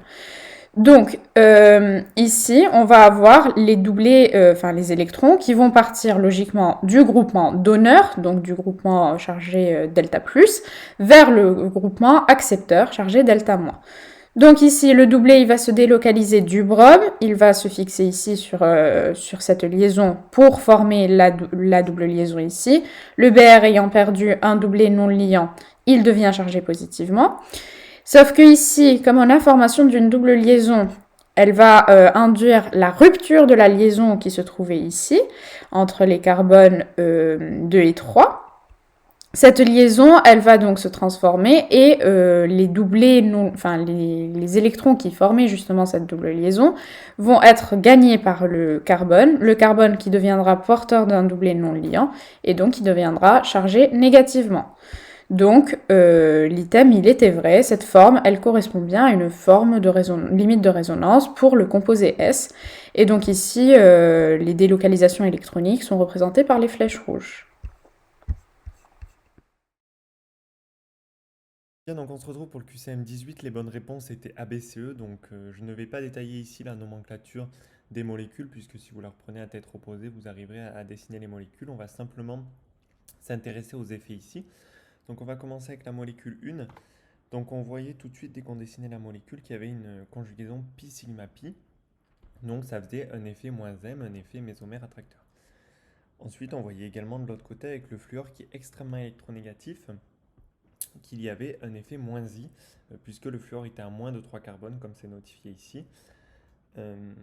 Donc il fallait faire attention dans cet item à ce qu'il pouvait y avoir plusieurs effets. Il y avait à la fois un effet -I et un effet -M, donc on pouvait conclure quand même sur la polarité de la liaison puisque l'effet mésomère sera prioritaire par rapport à l'effet inductif. Ensuite, item B, la molécule 2 possède un effet +M, donc c'était vrai, et à la fois un effet -M pour l'item C. Donc si on étudie cette molécule, on voit à la fois une conjugaison pi sigma pi pour un effet -M, et pi sigma n pour un effet +M du côté droit avec le brome qui possède des doublets non liants. Donc item C, je viens d'y répondre également. L'item D, la molécule 3 possède un effet mésomère attracteur. Donc mésomère attracteur, c'est -M. Donc si on dessine cette molécule, on voit qu'il y a une conjugaison pi sigma pi qui donne un effet -M, mais également un effet -I avec le fluor ici, qui est extrêmement électronégatif, donc qui va attirer les électrons. Et même chose qu'à l'item A, si on doit polariser cette double liaison, on mettra la charge moins de ce côté-là et une charge plus de ce côté-là pour polariser. Donc. Ensuite, item E, la molécule 4 possède un effet inductif attracteur, donc effet inductif attracteur c'est -I. Donc c'était bien vrai puisque on avait le NH2 qui était de plus en plus attracteur. Si on suit cette règle, on remarque donc que le NH2 exerce un effet inductif attracteur comme c'est noté ici, mais également un effet pi sigma n avec le fluor qui possède des doublets non liants.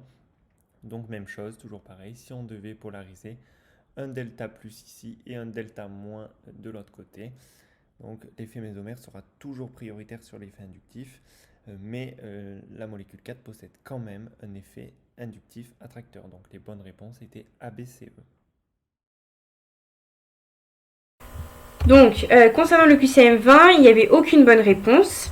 Item A, on vous demandait de retrouver du coup le composé A qui était en fait celui-là, donc le 2-chloro-2-méthylpentane. Ici déjà, on se rend compte qu'il y a deux réactifs qui nous permettent d'obtenir un produit, donc on est sur une addition puisque le nombre de molécules à l'état final est inférieur au nombre de molécules à l'état initial. Et en plus, cette réaction se fait sans présence de peroxyde ou de HNu, donc on est sur une addition ionique électrophile. On sait qu'il y aura d'abord addition de l'électrophile H+, puis ensuite addition du nucléophile Nu-. On va donc commencer par dessiner notre molécule qui est le 2-méthylpentane qui est notre composé de départ. Donc 2-méthylpentane, on a du coup notre chaîne carbonée la plus longue qui est un pentane, donc 1, 2, 3, 4, 5. On a un méthyle en position 2 qui est un substituant, donc 1, 2, on a bien notre méthyle, et une insaturation en position 1 parce que pente 1N, du coup on aura bien notre double liaison ici. Une fois que c'est fait, on va le faire réagir en présence de HCl. Il faut savoir que quand on a une addition ionique électrophile, on a deux cas de figure qui peuvent s'offrir à nous. Soit on a un alcène de type CnH2n, dans ce cas-là on pourra appliquer la règle de Markov-Nikov. Soit on n'a pas un alcène de type CnH2n, et dans ce cas-là on ne pourra pas appliquer la règle de Markov-Nikov et il faudra s'intéresser aux effets électroniques. Ici, on pouvait l'appliquer, du coup, puisque c'est bien un alcène de type CnH2n. Du coup, d'après votre cours, le proton H+, va se fixer sur le carbone le moins substitué, qui était ici le carbone 1. Et l'anion Cl- va venir se fixer sur le carbone le plus substitué, qui était ici le carbone 2. On obtiendra du coup le composé final suivant, qu'il va falloir ensuite nommer. Il n'y avait aucune fonction principale. La chaîne carbonée la plus longue est toujours un pentane puisqu'il y aura 5 carbones, enfin puisqu'il y a 5 carbones. Il y a deux substituants en position 2, le chlore et le méthyle, chloro et méthyle, qu'on va classer par ordre alphabétique pour la nomenclature. On aura donc le 2-chloro, 2-méthylpentane. Pour l'item B, on vous demandait de trouver ce composé, c'était le composé B qu'on vous proposait dans l'énoncé, qui était en fait le propre 1N de amine. Donc là, il fallait faire le raisonnement inverse. On est toujours avec deux composés au niveau des réactifs pour donner un produit. On est donc sur une addition puisque le nombre de molécules à l'état final est inférieur au nombre de molécules à l'état initial. Et cette fois-ci, par contre, on est en présence de peroxyde. Donc notre addition sera une addition radicalaire. Qui dit addition radicalaire dit 3 étapes, initiation, propagation, terminaison, et il se produit un effet Karash. Ici, il fallait donc voir que le H+ allait se fixer sur le carbone le plus substitué et le Br- sur le carbone le moins substitué. Donc, quand on s'intéresse à notre molécule ici, on avait du coup dans l'énoncé un composé qui était le 1-bromo-propane de amine. Donc, 1-bromo, propane parce que notre chaîne carbonée la plus longue était à 3 carbones. 1, 2, 3. On avait en position 2 la fonction principale qui était une fonction amine, donc propane de amine, et je vous l'ai déjà dit tout à l'heure, substituant en position 1 le brom. Donc un bromopropane de amine qui est obtenu en présence de peroxyde de HBr, et du coup, comme on l'a dit tout à l'heure, comme le H+ va venir se fixer sur le carbone le plus substitué, en l'occurrence celui-là, et le Br- va venir se fixer sur le carbone le moins substitué, on avait donc bien ce composé de départ. Du coup, on n'a plus qu'à nommer cette molécule-là. La fonction principale, c'est la fonction amine en position 2. La chaîne carbonée la plus longue, c'est le propane. Il n'y a aucun substituant. Il y a une insaturation en position 1. Du coup, on avait le propre 1N de amine. Ensuite, item C, il fallait retrouver du coup le composé C qui était en fait le 3-chloro-3-iodo-4-méthylhexane. Donc quand on s'intéresse à cette molécule, 3-iodo-4-méthylhexane, comme tout à l'heure, on a deux réactifs, un produit, on est donc sur une addition. On a ici une réaction qui se fait sans présence de peroxyde ou de HNU, donc on est sur une addition ionique électrophile. Tout à l'heure, on a dit que quand il y avait une addition ionique électrophile, il y avait deux cas de figure. Cette fois-ci, on est sur le deuxième cas de figure, parce que si on commence par dessiner notre molécule côté réactif, qui est le 3-chloro-4-méthylx3N, ça nous donne cette molécule. On a une chaîne carbonée la plus longue à 6 carbones, donc 1, 2, 3, 4, 5, 6, et deux substituants, un chlore en position 3, ici, et un méthyle en position 4. Comme ici, on n'a pas un alcène de type CnH2n, on va devoir s'intéresser aux effets électroniques, parce que la règle de Markovnikov ne s'applique plus. Ici, on trouve une conjugaison pi sigma n, n correspondant à un doublet électronique non liant au niveau de l'atome de chlore, enfin qui est porté par le chlore. Du coup, on aura un effet mésomère plus m qui est un effet donneur. Du coup, apparition d'une charge partielle delta plus au niveau du carbone 3 et charge partielle négative au niveau du carbone 4. Le I- va venir se fixer sur la charge partielle positive, donc en l'occurrence le carbone 3, et le H+ va venir se fixer sur la charge partielle négative, donc en l'occurrence le delta-. Il nous reste du coup plus qu'à venir nommer notre molécule C qui est donc notre produit. La chaîne carbonée la plus longue est un hexane, 1, 2, 3, 4, 5, 6. Il n'y a aucune fonction principale. J'ai trois substituants, un iode et un chlore, donc iodo et chloro en position 3 et un méthyle en position 4. Je les classe par ordre alphabétique et j'aurai le 3-iodo, 3-chloro. Pardon, excusez-moi, du coup je viens de me faire avoir, le 3-chloro, 3-iodo, 4-méthylhexane. Item D, elle était fausse parce qu'on vous dit que c'était une addition ionique électrophile alors qu'on a vu tout à l'heure que la réaction était une addition radicalaire puisqu'il y avait présence de peroxyde. Et l'item E, on vient juste de le voir. Dans la réaction 3, on ne peut pas appliquer la règle de Markovnikov parce qu'on n'a pas un alcène de type CnH2n. Voilà. Et bon courage pour cette période compliquée. Bonjour à tous, j'espère que vous allez bien dans cette période difficile, j'espère que vos révisions se passent bien et j'espère que vous êtes en bonne santé aussi, bien sûr. En tout cas, je vous envoie tout mon courage et force et honneur, comme on dit. On va passer à la correction du QCM 21 et 22, donc on avait un énoncé commun à ces deux QCM. Donc QCM 21 pour commencer, les bonnes réponses c'était BE. Donc on va commencer donc, par la nomenclature du composé C, qui est ici. Donc la fonction principale, c'est la fonction alcool. On a une insaturation au niveau du carbone 2. Ensuite, la chaîne carbonée la plus longue, on part de notre fonction alcool 1, 2, 3, 4, 5. On a bien 5 carbones, donc on aura un pentane, une chaîne carbonée pentane. Concernant les substituants maintenant, on a un atome d'iode sur le carbone 2, un groupement méthyle sur le carbone 3 et 4, 5, un groupement amino sur le carbone 5. Ce qui nous donne, en respectant l'ordre alphabétique, le 5 amino, 2 iodo, 3 méthyle, pente 2, N1-ol. Maintenant on s'intéresse à l'isomérie parce que dans l'item ici on nous demandait l'isomérie, d'ailleurs c'était là où il y avait le piège. Donc pour savoir ça, on regarde d'abord si le degré de substitution de notre double liaison, ici on voit qu'elle est tétrasubstituée. On s'intéresse maintenant à l'ordre de priorité entre ces 4 groupements grâce à la règle de SIP. Donc pour ce carbone-là, l'atome d'iode est prioritaire sur le groupement possédant le groupement OH.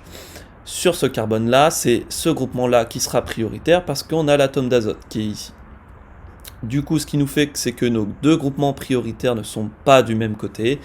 On sera donc dans le cas d'une isomérie E. Du coup, le nom de notre composé en entier est celui-ci. Pour l'item B, la réaction 1 est une addition ionique électrophile. Donc la réaction 1, nous n'étions pas en présence de peroxyde ni du HMU.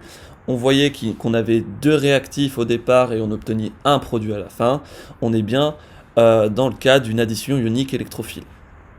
Item C, qui était faux, la réaction 1 se déroule sans respecter le principe de Markovnikov. En effet, le principe de Markovnikov, il faut savoir qu'il s'applique uniquement si l'alcène sur lequel a lieu l'addition ne possède pas d'hétéroatome. Or ici, notre composé C, il possédait notamment un atome d'iode, mais aussi un atome d'azote. Du coup, ici on ne peut pas appliquer Markovnikov, on va utiliser les effets électroniques pour savoir sur quel carbone va se faire l'addition de notre Cl-. Item D, du coup, on déterminait la polarisation de la double liaison pour déterminer sur quel carbone est chargé delta+, du coup, sur quel carbone ira s'additionner notre ion Cl-. Donc ici, on voit que dans notre molécule, on avait une conjugaison pi sigma n. Qui dit pi sigma n dit effet plus m effet repousseur, effet donneur d'électrons. Donc les électrons vont se déplacer comme ceci. Et donc ce carbone-là sera chargé delta-, celui-ci delta+. Notre ion chlorure étant chargé négativement, il va être attiré par la charge plus de ce carbone et donc venir s'additionner sur celui-ci. Le composé obtenu, du coup, ça sera le 5-amino 2-chloro-2-iodo 3-méthylpentane 1-ol. Donc notre atome de chlore va venir se fixer sur ce carbone-là. Donc pour la nomenclature, on a toujours un alcool sur le carbone 1, ça reste notre fonction principale. Les insaturations, on n'en a du coup plus. La chaîne carbonée la plus longue, c'est toujours 5 carbones. Les substituants, on a toujours les mêmes, donc notre atome d'iode, notre groupement méthyle et ce groupement amino ici. Cependant, ici, on a un substituant qui s'est rajouté au niveau du carbone 2, qui est du coup le substituant chloré. Ce qui nous donne le 5-amino 2-chloro-2-iodo 3-méthylpentane 1-ol. Le QCM 22 maintenant. Donc les items vrais, c'était BE. Donc pour l'item A, la réaction 2 n'était pas une addition ionique électrophile. Ça, c'était le cas de notre réaction 1 que l'on vient d'étudier dans le QCM 21. La réaction 2, elle, c'est une addition radicalaire. Pourquoi ? Parce qu'on a la présence de peroxyde dans le milieu. Si on a peroxyde ou HMU dans le milieu réactionnel, cela veut forcément dire qu'on est dans le cas d'une addition radicalaire. La réaction 2 a lieu en 3 étapes. En effet, c'est une addition radicalaire. Une addition radicalaire, donc selon le principe de Karach, se déroule en 3 étapes, l'initiation, la propagation et pour finir la terminaison. Item C maintenant, lors de la réaction 2, l'addition du radical Cl point se fera sur le carbone le moins substitué de la double liaison. Alors ici, c'était un piège, donc si vous êtes tombé dedans, déjà je suis content, parce que voilà, vous êtes tombé dedans, donc c'était le but. Et si vous êtes tombé dedans, deuxièmement, je pense que vous n'êtes absolument pas le seul ou la seule à avoir fait cette erreur, donc aucun souci pour ça, et ça va vous permettre justement de mieux comprendre ce qui se passe. Donc la réaction 2, on a dit que c'était une addition radicalaire. Qui dit addition radicalaire dit une rupture homolytique entre l'atome de chlore et l'atome d'hydrogène. Une rupture homolytique, ça veut dire que entre vos deux atomes, il y avait une liaison, et cette rupture de liaison s'est faite de manière symétrique, ce qui fait que votre atome de chlore et votre atome d'hydrogène ont tous les deux récupéré leur électron, qui se partageaient en fait. Ils se partageaient une paire d'électrons, et ils ont tous les deux récupéré cet électron qui leur appartient. On obtient du coup Cl' et H-. Ce qui est différent en fait pour l'addition ionique électrophile, car ici on a le cas d'une rupture hétérolytique, donc on a nos deux atomes H et Cl, la rupture de la liaison est de manière non symétrique, l'atome de chlore étant électronégatif en fait, va attirer l'électron vers lui, ce qui va donner les ions Cl- et H+. Ce qui fait qu'on a une rupture homolytique dans le cas d'une addition radicalaire, c'est grâce à la présence de peroxyde et de H- dans le milieu. Voilà tout. Item D, il était faux. Le piège était au niveau de la position de l'atome de chlore. Donc là, selon Karash, Cl va se fixer sur le carbone le moins substitué de la double liaison, donc sur le carbone 2 du composé U. Pourquoi sur le carbone 2? Parce que sur le carbone, on va revenir voir notre composé U, pardon. Donc pourquoi sur le carbone 2 et pas sur le carbone 3? Parce que le carbone 3 possède un groupement CH3 tout simplement. Donc notre composé Q, que voilà. Donc pour la nomenclature, on a une fonction principale alcool, insaturation, on n'en a du coup plus aucune. 6 carbone, donc on est dans le cas d'un cyclohexane ici. Les substituants, on en a 2, du coup notre atome de chlore, donc 2 chloro, et notre groupement méthyle sur le carbone 3, 3 méthyle. On obtenait donc en respectant l'ordre alphabétique du 2 chloro, 3 méthyle, cyclohexane, 1 ol. Et du coup pour l'item E, eh ben, c'était la bonne réponse, et du coup on vient de le justifier dans l'item D. Voilà, c'était tout pour moi. Je vous souhaite bon courage à vous et force et honneur. Les items qui étaient justes, c'était les items B et E. Donc le A, c'était faux. Lors d'une SN1, l'eau peut jouer le rôle de réactif nucléophile et de solvant protique. Ça, c'est quelque chose qu'il faut savoir. L'eau, c'est un solvant protique et les solvants protiques sont au niveau des SN1. Donc on est dans le cas d'une SN1, solvant protique, et le solvant protique, il faut savoir aussi qu'il joue le rôle de réactif nucléophile.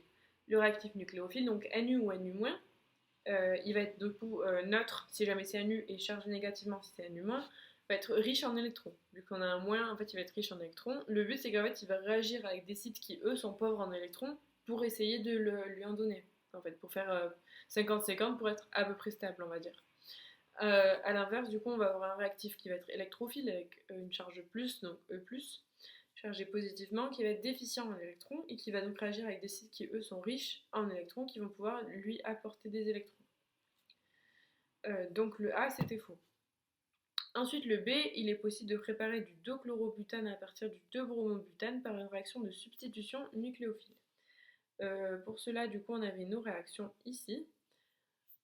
Alors au niveau des types de réactions en fait, et de la configuration absolue aussi, ça va dépendre du solvant. Si jamais par exemple ici comme on voit dans le E on a de l'H2O. L'H2O ça va être un solvant protique polaire et le solvant protique polaire du coup ça va favoriser les SN1. Du coup, merde j'ai pas pris mon stylo. Hop, donc SN1. Donc SN1, on voit qu'il y a de l'H2O, solvant protique polaire. À l'inverse, là ici on a de l'acétone. L'acétone c'est un solvant qui va être protique apolaire. Donc du coup c'est une SN2. Hop. Voilà.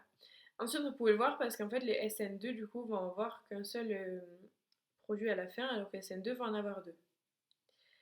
Alors on parle bien attention d'une réaction substitution nucléophile et non pas électrophile. En fait, on va avoir les additions ioniques électrophiles et les substitutions nucléophiles dans nos cours, mais pas les autres. Donc ça existe aussi, mais juste on n'en parle pas. Donc il faut essayer de séparer les deux. Donc SN, en fait, c'est pour substitution nucléophile. Mince, j'ai changé de page. Ensuite, pour le C était faux. Il est possible d'obtenir une réaction stéréospécifique si on met en réaction du coup du HCl avec de l'acide 2S, de iodopropanoïque en présence d'acétone. Ce qui était important ici, c'était de voir la présence d'acétone. C'est ce qu'on a dit juste au-dessus, du coup, présence d'acétone. C'est un solvant protique apolaire, SN2. Alors, on le voit ici. Hop, la réaction SN2 va être stéréospécifique et acétone. Donc, du coup, c'était une réaction stéréospécifique. Les SN2, en fait, elles vont pas permettre d'avoir des racémisations, puisqu'on voit que c'est du côté de la SN1, en sachant qu'une racémisation, en fait, ça va être un composé R et un composé S. C'est ce qu'on voit ici. Ici, on va avoir une SN1, donc racémisation, un composé R, un composé S. Donc, on ne sait pas encore qui est qui, parce qu'on n'a pas encore réfléchi, mais enfin, voilà. Et ça va être en même quantité. Et la SN2, on va avoir qu'un seul composé, c'est ce que je disais au début, réaction stéréospécifique. Donc tout ça, c'est grâce à l'inversion de Walden. Attention, point important, tout cela n'est valable que si votre du coup, molécule a un carbone asymétrique. Un carbone asymétrique, ça veut dire que votre carbone central va avoir 4 groupements différents. Donc du coup voilà, le D était faux. Il est possible d'obtenir 2 énantiomères de butane-2-ol sur une réaction du NaOH avec du 2-bromobutane en présence d'eau. Ici, truc important, présence d'eau, SN1. C'est ce qui est marqué ici, solvant protique polaire SN1O. Alors, il va se produire une racémisation, c'est ce qu'on a vu ici, avec obtention de 2 composés énantiomères. Donc on va avoir du 2S butane-2-ol et du 2R butane-2-ol. Donc c'est ce que je disais, en fait, on va juste avoir un composé S et un composé R dans les mêmes quantités. C'est ce qu'on voit ici. Pour savoir qui est le S, qui est le R, c'est simple, on fait IBRCL SP fonche. Donc le O en premier, donc on met le A. Ensuite là on a 2 C, ici on en a un, ici on a un H. Donc comme on a 2 C, c'est lui qui est prioritaire ensuite. Donc on va aller dans ce sens-là. Et comme c'est dans le sens... Voilà, vers là, super. Et c'est très moche, heureusement qu'il y a celle-là aussi. Je la supprime. Dans le sens inverse, donc ça va être la configuration S. Ici, on commence par le haut. C'est exactement pareil, sauf que ça va dans l'autre sens. On a 2C ici, donc ça va dans ce sens-là. Donc c'est une configuration R. Voilà. Alors, ensuite, on peut faire de la nomenclature. Pour la nomenclature, on voit qu'il n'y a pas de fonction en fait, principale dans cette molécule ici. On voit qu'il y a juste en fait un substituant en groupe prioritaire, c'est pas une fonction mais c'est un brome, puisqu'après on n'a que des C et des H, donc des carbones et des hydrogènes. Il faut donc qu'il ait le plus petit nombre possible, donc on commence par ici, parce qu'en commençant par là, il sera en 3ème position en fait, parce qu'on a 2 C ici, plus un là, donc en 3ème position. Donc on commence par là, donc ça donne du 1 ici, 2, 3 et 4. Donc c'est du 2-bromobutane. C'est ce qui est marqué dans l'énoncé. Et ici on faisait pareil, sauf qu'en fait le brome va été remplacé par une fonction alcool cette fois. Donc la fonction, il faut qu'elle ait le plus petit possible. Donc c'est pareil que là, on commence par ici. Donc 1, 2. Donc ça va donner du ici 2S. Butane parce qu'on a 4 carbones, 2-ol. Et là c'est pareil, sauf que c'est du R. Il faut faire attention, du coup, les deux composés vont avoir un carbone asymétrique, donc du coup, ça veut dire qu'on peut appliquer cette règle-là. S'il y a un inversement, donc comme ici, on passe de S à R, on va avoir des énantiomères. S'il n'y a pas d'inversement, ça va être des conformères. Et donc du coup, le E était vrai, puisqu'on vient de corriger le D, c'est F item D.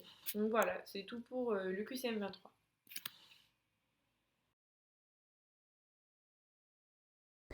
On se retrouve ici du coup pour la correction du QCM 24 qui s'intéressait au composé A et à son mécanisme réactionnel en réaction avec du NaCl. Donc l'item A, on nous demandait la nomenclature du composé A. On va commencer donc comme d'habitude par déterminer la fonction principale. Ici il n'y en a pas, il n'y a pas d'insaturation non plus. La chaîne carbonée la plus longue, elle est composée de 4 carbones, donc ce sera un butane. On l'a numéroté dans ce sens-là pour donner en fait au substituant le plus petit, la plus petite numérotation, parce que si on avait numéroté dans ce sens-là, ce carbone serait le carbone 3. Et donc niveau substituant, on a un iode, un brome, tous les deux sur le carbone 2. Et donc pour la nomenclature, on va obtenir du 2-bromo, 2-iodo-butane.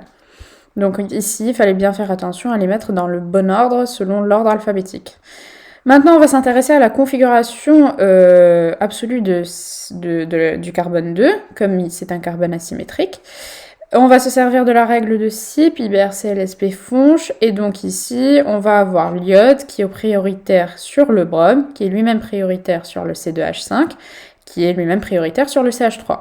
Le C2H5, il est prioritaire sur le CH, parce que ici, du coup, ce carbone, le carbone 2, il sera lié à 2 atomes de carbone, alors qu'ici, il n'y en a qu'un seul. Le groupement le moins prioritaire, ici, le CH3, il est bien en arrière du plan 1, donc on va juste regarder en fait le sens de rotation. On tourne dans le sens des aiguilles d'une montre, donc c'est une configuration R. Donc pour la nomenclature finale, on obtient du 2R, 2-bromo, 2-iodo-butane. Donc l'item, il était faux parce qu'on nous proposait du 2S. Item B, on nous dit que le DMSO est un solvant polaire aprotique, donc là c'est du court, enfin il est polaire aprotique, pardon, dans l'item on nous disait apolaire aprotique, et donc c'était faux, c'était polaire aprotique, ça c'est du court.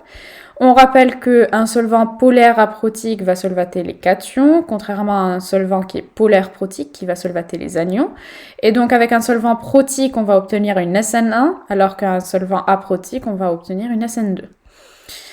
Pour l'item C, on nous dit que cette réaction elle a lieu via un état de transition, donc c'est vrai, c'est également du court. Comme il s'agit d'une SN2, puisqu'on est en présence de DMSO, donc solvant polaire aprotique, ce type de réaction, il aura donc effectivement lieu en une étape dite concertée via un état de transition.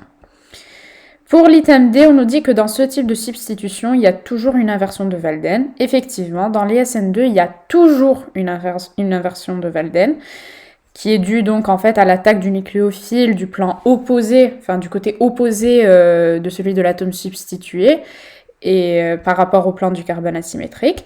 Mais il faut toujours faire attention, une inversion de Walden n'implique pas forcément une inversion de la configuration. Et donc ici, on va remarquer qu'effectivement, il n'y a pas eu d'inversion de configuration, alors qu'il y a bien eu une inversion de Walden. Donc il faudra faire attention à toujours chercher la configuration absolue du produit obtenu. Donc l'item E, on nous dit qu'on obtient on va s'intéresser à la nomenclature du composé B. Donc pour le composé B, comme je vous l'ai dit, ici le Cl, il va venir attaquer du plan opposé de l'atome qui sera substitué, ici l'iode.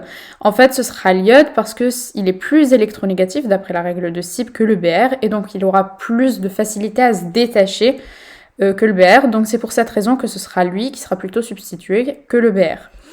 Donc on va avoir le Cl qui va attaquer de ce côté, et donc c'est pour ça qu'il va se lier ici, on va se retrouver avec ce composé-là. Donc pour la nomenclature, on va obtenir, donc toujours pour la fonction principale, il n'y en a pas, les insaturations, il n'y en a pas non plus. La chaîne carbonée, elle n'a pas bougé, donc c'est toujours 4 atomes, c'est un butane. Et maintenant pour les substituants, on va avoir le chlore porté par le carbone 2 et le Br porté par le carbone 2. Donc on obtient du 2-bromo 2-chlorobutane. Et maintenant pour la configuration absolue, donc on va se servir de la règle de Sieb à nouveau. Le Br il est prioritaire sur le Cl, lui-même prioritaire sur le C2H5, lui-même prioritaire sur le CH. Le CH il est en arrière du plan, on regarde le sens de rotation, ici on tourne dans le sens des aiguilles d'une montre, et donc il s'agit d'une configuration R. Donc pour la nomenclature finale, on obtient du 2R, 2-bromo 2-chlorobutane.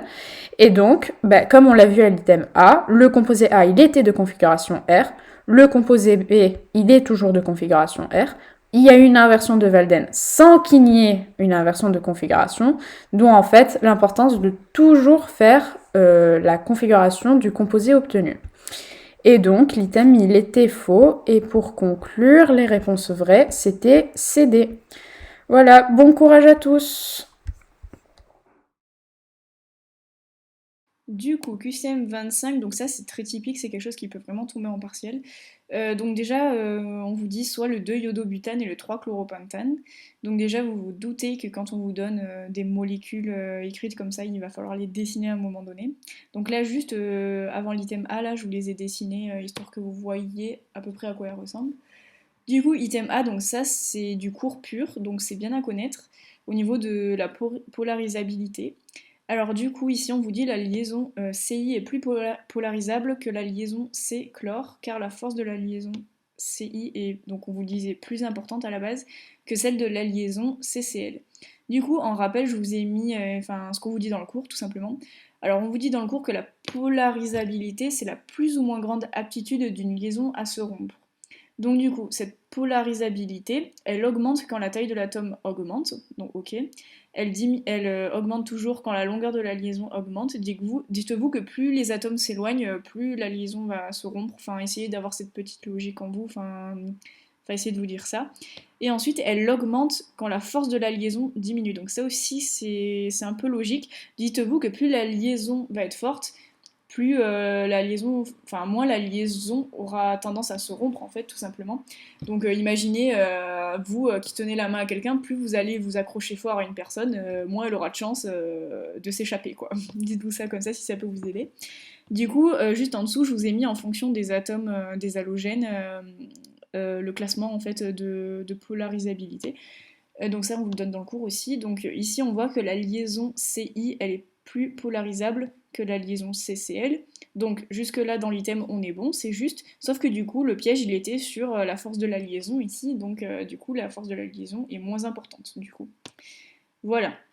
Ensuite, du coup, pour l'item B, donc il était vrai, la réaction entre le 2-iodobutane et un solvant protique de forme ROH permet d'obtenir un mélange équimolaire de butane de Hall. Donc ici, en fait, on est clairement face à des mécanismes réactionnels, sauf que ici, on vous donne pas la réaction en schéma, on vous donne juste un item écrit, donc voilà, il va falloir dessiner la réaction pour ne pas aller trop vite et ne pas faire de bêtises.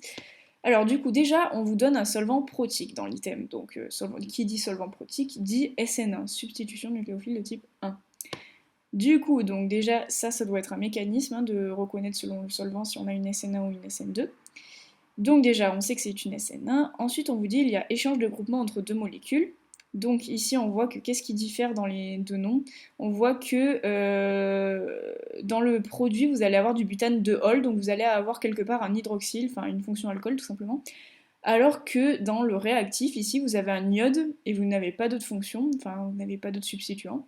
Donc on se rend bien compte qu'il va y avoir fixation d'un groupement OH, donc qui vient en fait du solvant protique, sur la molécule et départ d'un iode. Voilà, donc déjà ça vous pouvez le déduire. Donc hop, voilà, donc c'est ce qu'on vous dit ici. En fait, il va y avoir échange de groupement entre deux molécules. Le groupement OH du solvant protique va se greffer au 2-iodobutane pour donner un produit possédant une fonction alcool. Donc c'est bien ce qu'on a dit. Voilà, donc déjà on peut même dire qu'on a bien une substitution. Voilà, donc si vous avez du mal à faire la différence entre les additions et les substitutions, là vous pouvez dire que c'est une substitution puisqu'il y a échange de groupement. Voilà, ensuite du coup, il faut faire bien attention à une chose, c'est que dans une SN1, vous savez que si votre réactif est chiral, donc c'est-à-dire si vous avez un carbone asymétrique dans votre molécule, vous allez avoir en produit formation d'un mélange racémique. Ici, vous voyez que votre carbone 2 est asymétrique, donc on peut bien dire que la molécule est chirale, donc on va avoir ce mélange racémique. Mais ce n'est pas toujours vrai, on n'a pas toujours un mélange racémique au cours d'une SN1 si jamais votre réactif n'est pas chiral. Voilà, donc faites attention à ce piège-là, si on vous dit dans un item on obtient un mélange racémique, il faut vérifier que la molécule est bien chirale, sinon c'est faux. Voilà, donc ainsi le groupement OH du solvant protique va venir prendre la place de l'iode, donc ça c'est, on vous explique vraiment ce qui se passe au niveau de la réaction avec les étapes. Et du coup, l'iode il va partir en fait, ça va être le groupement partant. Voilà, du coup maintenant donc ici en fait je vous ai dessiné la réaction. Voilà, donc je vous les ai nommés avec en plus les configurations absolues, même si je crois qu'on ne vous les donnait pas dans l'item, ouais, donc on vous a simplifié tout ça en ne mettant pas la configuration. Mais moi je vous la donne quand même dans le schéma si vous vouliez vous entraîner. Du coup ici concrètement, là je vous ai dessiné le 2-iodobutane, plus le deuxième, le solvant en fait qui va réagir avec la molécule, et du coup on obtient bien un mélange racémique, donc les deux ici. Plus du coup, ce qui reste de notre solvant, donc R-iode, chaîne carbonée iode du coup. Voilà, donc on obtient bien ça. Donc maintenant on va pouvoir nommer le produit. Donc ici en fait vous avez juste à échanger l'iode avec le OH et vous avez votre produit. Hein. Vraiment, vous prenez pas trop la tête à essayer de retourner les molécules, dans le cas d'une SN1 bien entendu. Du coup ici, donc si on nomme la molécule, on a bien ici du butane, puisque la chaîne carbonée principale c'est du butane, avec du coup la fonction principale ici alcool, en position 2, donc butane de Hall, on est bon. Voilà, donc ici je vous ai fait la configuration R et ici la configuration S, mais du coup peu importe parce que dans l'item on ne vous le demandait pas. Et donc on peut dire que l'item est vrai, du coup on obtient bien du butane de Hall en faisant réagir du 2-iodobutane avec un solvant protique de forme ROH. Voilà, donc en fait, dessinez vraiment toute la réaction, et puis c'est comme ça que vous allez pouvoir dire si l'item est vrai ou faux. Voilà, donc c'est un peu long, je vous l'accorde, mais c'est tombable en partiel. Ensuite, du coup, item C, il est possible de préparer du S2-bromobutane à partir de R2-iodobutane. Donc déjà ici, je ne vous ai pas épargné au niveau des configurations, il va falloir les chercher. Donc à partir de R2-iodobutane et de NABR, par une substitution nucléophile de type 2.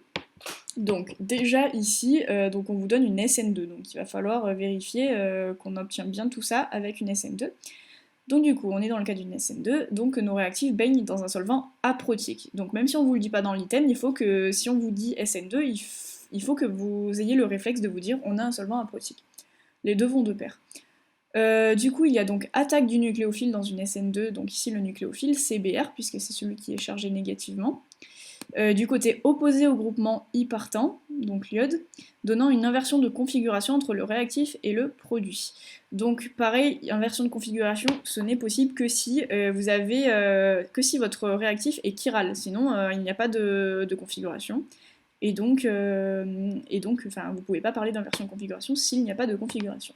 Mais ici, du coup, la molécule est chirale, hein, évidemment, donc du coup, vous pouvez dire qu'il y a bien inversion de configuration. Après, quand vous aurez dessiné la molécule. Parce qu'il faut le vérifier ça aussi, c'est pas toujours vrai l'inversion de configuration. Alors du coup, rappel, il n'y a pas toujours une inversion, voilà, c'est ce que je viens de vous dire. Du coup ici, comme notre réactif est du R2-iodobutane, notre produit sera de configuration S, donc, vous vous en doutez. Donc pour nommer le produit, du coup, ici, donc hop, plus NaBr, ici vous savez que le Br va venir se fixer du côté opposé au groupement partant I, donc du coup en fait il va venir se mettre ici. Donc là c'est bien ce qu'on a fait, hein. On a écarté les deux branches là en fait ici pour venir pour que le BR vienne loger ici, donc on l'a mis ici. Donc là on sait qu'on a inversé la configuration puisque hop on est passé de l'autre côté. Voilà, donc du coup pour nommer le produit ici, pour vérifier que c'est bien du 2-bromobutane, il faut le nommer. Ici donc on a bien le brome en position 2 puisque votre chaîne carbonée va être du 1, 2, 3, 4, donc du butane. Plus le brome en position 2, 2-bromobutane, et avec la configuration, on aura bien du S2-bromobutane, donc on peut dire que l'item est vrai. N'oubliez jamais de mettre plus NaI+, votre deuxième réactif, votre deuxième produit, du coup après, n'oubliez jamais de le mettre ici, sinon c'est faux. Voilà, ensuite item D, la réaction de substitution, donc ici on part encore sur de la substitution. Entre le 3-chloropentane et l'H2O ne permet pas d'obtenir un mélange racémique. Déjà ici, on vous dit H2O. H2O, il faut que ce soit un automatisme pour vous. H2O, c'est un solvant protique. Qui dit solvant protique dit SN1. Voilà, donc c'est ce qu'on vous dit ici. Et du coup, dans une SN1, comme je vous l'ai dit tout à l'heure, si le réactif est chiral, donc si et seulement si il est chiral, il y aura formation d'un mélange racémique, donc c'est-à-dire le mélange racémique, je vous rappelle que c'est deux mêmes composés, mais qui ont une configuration inverse, c'est-à-dire un composé de forme R et un composé de forme S. Donc les deux en même quantité dans le milieu en fait, voilà. Ok, donc ici, attention, ici, aucun des carbones du réactif n'est asymétrique. Donc voilà, donc là c'est le cas, c'est typiquement le cas où vous n'avez pas de carbone asymétrique, donc attendez, je l'ai dessiné ici, la molécule. Voilà, donc le 3-chloropentane, je vous l'ai mis ici, il est comme ça, donc vous faites une chaîne carbonée à 5 carbones, plus le chlore qui est en position 3. Vous voyez ici que le carbone 3 est relié à un H, un Cl, donc deux groupements différents, ça c'est vrai, mais aussi un groupement éthyle, et ici aussi un groupement éthyle. Donc comme on a deux groupements éthyles, le carbone 3 ici, il n'est pas asymétrique, donc on n'a pas cette notion de configuration, vous ne pouvez pas faire du R ni du S ici. Donc du coup ici, vous ne pouvez pas obtenir un mélange racémique, donc l'item était faux. Voilà, faites très attention à ça, ça tombe. Voilà, donc les molécules n'ont pas de configuration absolue. Du coup, l'item est déjà faux, mais on va continuer à corriger la réaction, histoire de vous entraîner quand même. Donc du coup, le groupement OH du solvant protique, il va venir prendre la place du chlore, ici. Donc là, vous échangez juste les deux atomes, hein, vous embêtez pas à retourner des molécules. Dans une SN1, ça ne sert à rien. Voilà, donc vous redessinez exactement la même molécule, sauf que vous mettez le OH à la place du Cl. Et du coup, après, vous pouvez nommer votre molécule. Et du coup, ici, vous avez donc la fonction alcool en position 3, une chaîne carbonée à 5 carbones. Donc, vous avez bien du pentane 3-ol. Voilà, donc sinon, tout le reste était vrai. En fait, on n'a juste pas un mélange racémique. Voilà. Ensuite, au niveau de l'item E, du coup, en présence d'acétone, il est possible de préparer du 3-iodopentane à partir du 3-chloropentane et du NaI. Donc là, on vous donne tous les éléments de la réaction. Là, on vous dit acétone. Acétone, réflexe, il faut se dire que c'est un solvant aprotique. Qui dit aprotique dit SN2. Donc vous savez que vous avez ici une SN2. Donc il y a attaque du nucléophile, donc ici ça va être l'iode, vu qu'il est chargé négativement, du côté opposé au groupement Cl partant. Voilà. Donc du coup ici on vous dit encore que il n'y a pas de carbone asymétrique, donc vous n'avez pas de molécule chirale, et donc ici vous ne pouvez pas faire de configuration, il n'y en a pas. Du coup, pour nommer le produit, maintenant, donc ici je vous rappelle au niveau de la réaction, je vais vous le refaire. Là, l'iode qui est le nucléophile, il va attaquer ici du côté... en fait, il n'y a pas de côté... on s'en fout en fait que ça attaque du côté opposé, puisque comme votre molécule n'est pas chirale, en fait, si vous retournez la molécule, vous allez avoir la même chose. Mais du coup, en gros, ces deux molécules, elles sont... c'est juste tout ça. Même si j'ai remplacé l'iode au niveau du Cl, là, c'est quand même juste, puisque le groupement qui arrive, il attaque certes du côté opposé au groupement partant, mais ça n'a d'influence que si votre molécule est chirale et donc possède un carbone asymétrique et donc a une configuration, sinon on s'en fout, donc vous pouvez tout à fait la représenter comme ça, comme quand vous faites une SN1. Voilà, donc ici le 3-chloropentane, hop, l'iode qui attaque du côté opposé, donc hop, on enlève le Cl, on remplace par le I, et du coup maintenant on peut nommer notre molécule, et donc on a bien du 3-iodopentane, puisque voilà, vous avez toujours votre chaîne carbonée à 5 carbones, et l'iode en position 3. On n'oublie pas de rajouter ici plus NaCl, et notre molécule et notre réaction est terminée. Voilà, donc on a bien du 3-iodopentane, donc ici l'item était vrai. Voilà, donc ça c'est très compliqué, c'est très compliqué à faire, mais il faut s'entraîner, et s'entraîner encore et encore pour pouvoir maîtriser tout ça. Voilà, donc faites bien attention aux différents petits pièges, aux différentes attentions qu'on a mis dans la correction. C'est ça qu'il faut bien retenir pour ne pas se tromper en partiel. Voilà, donc bisous à vous.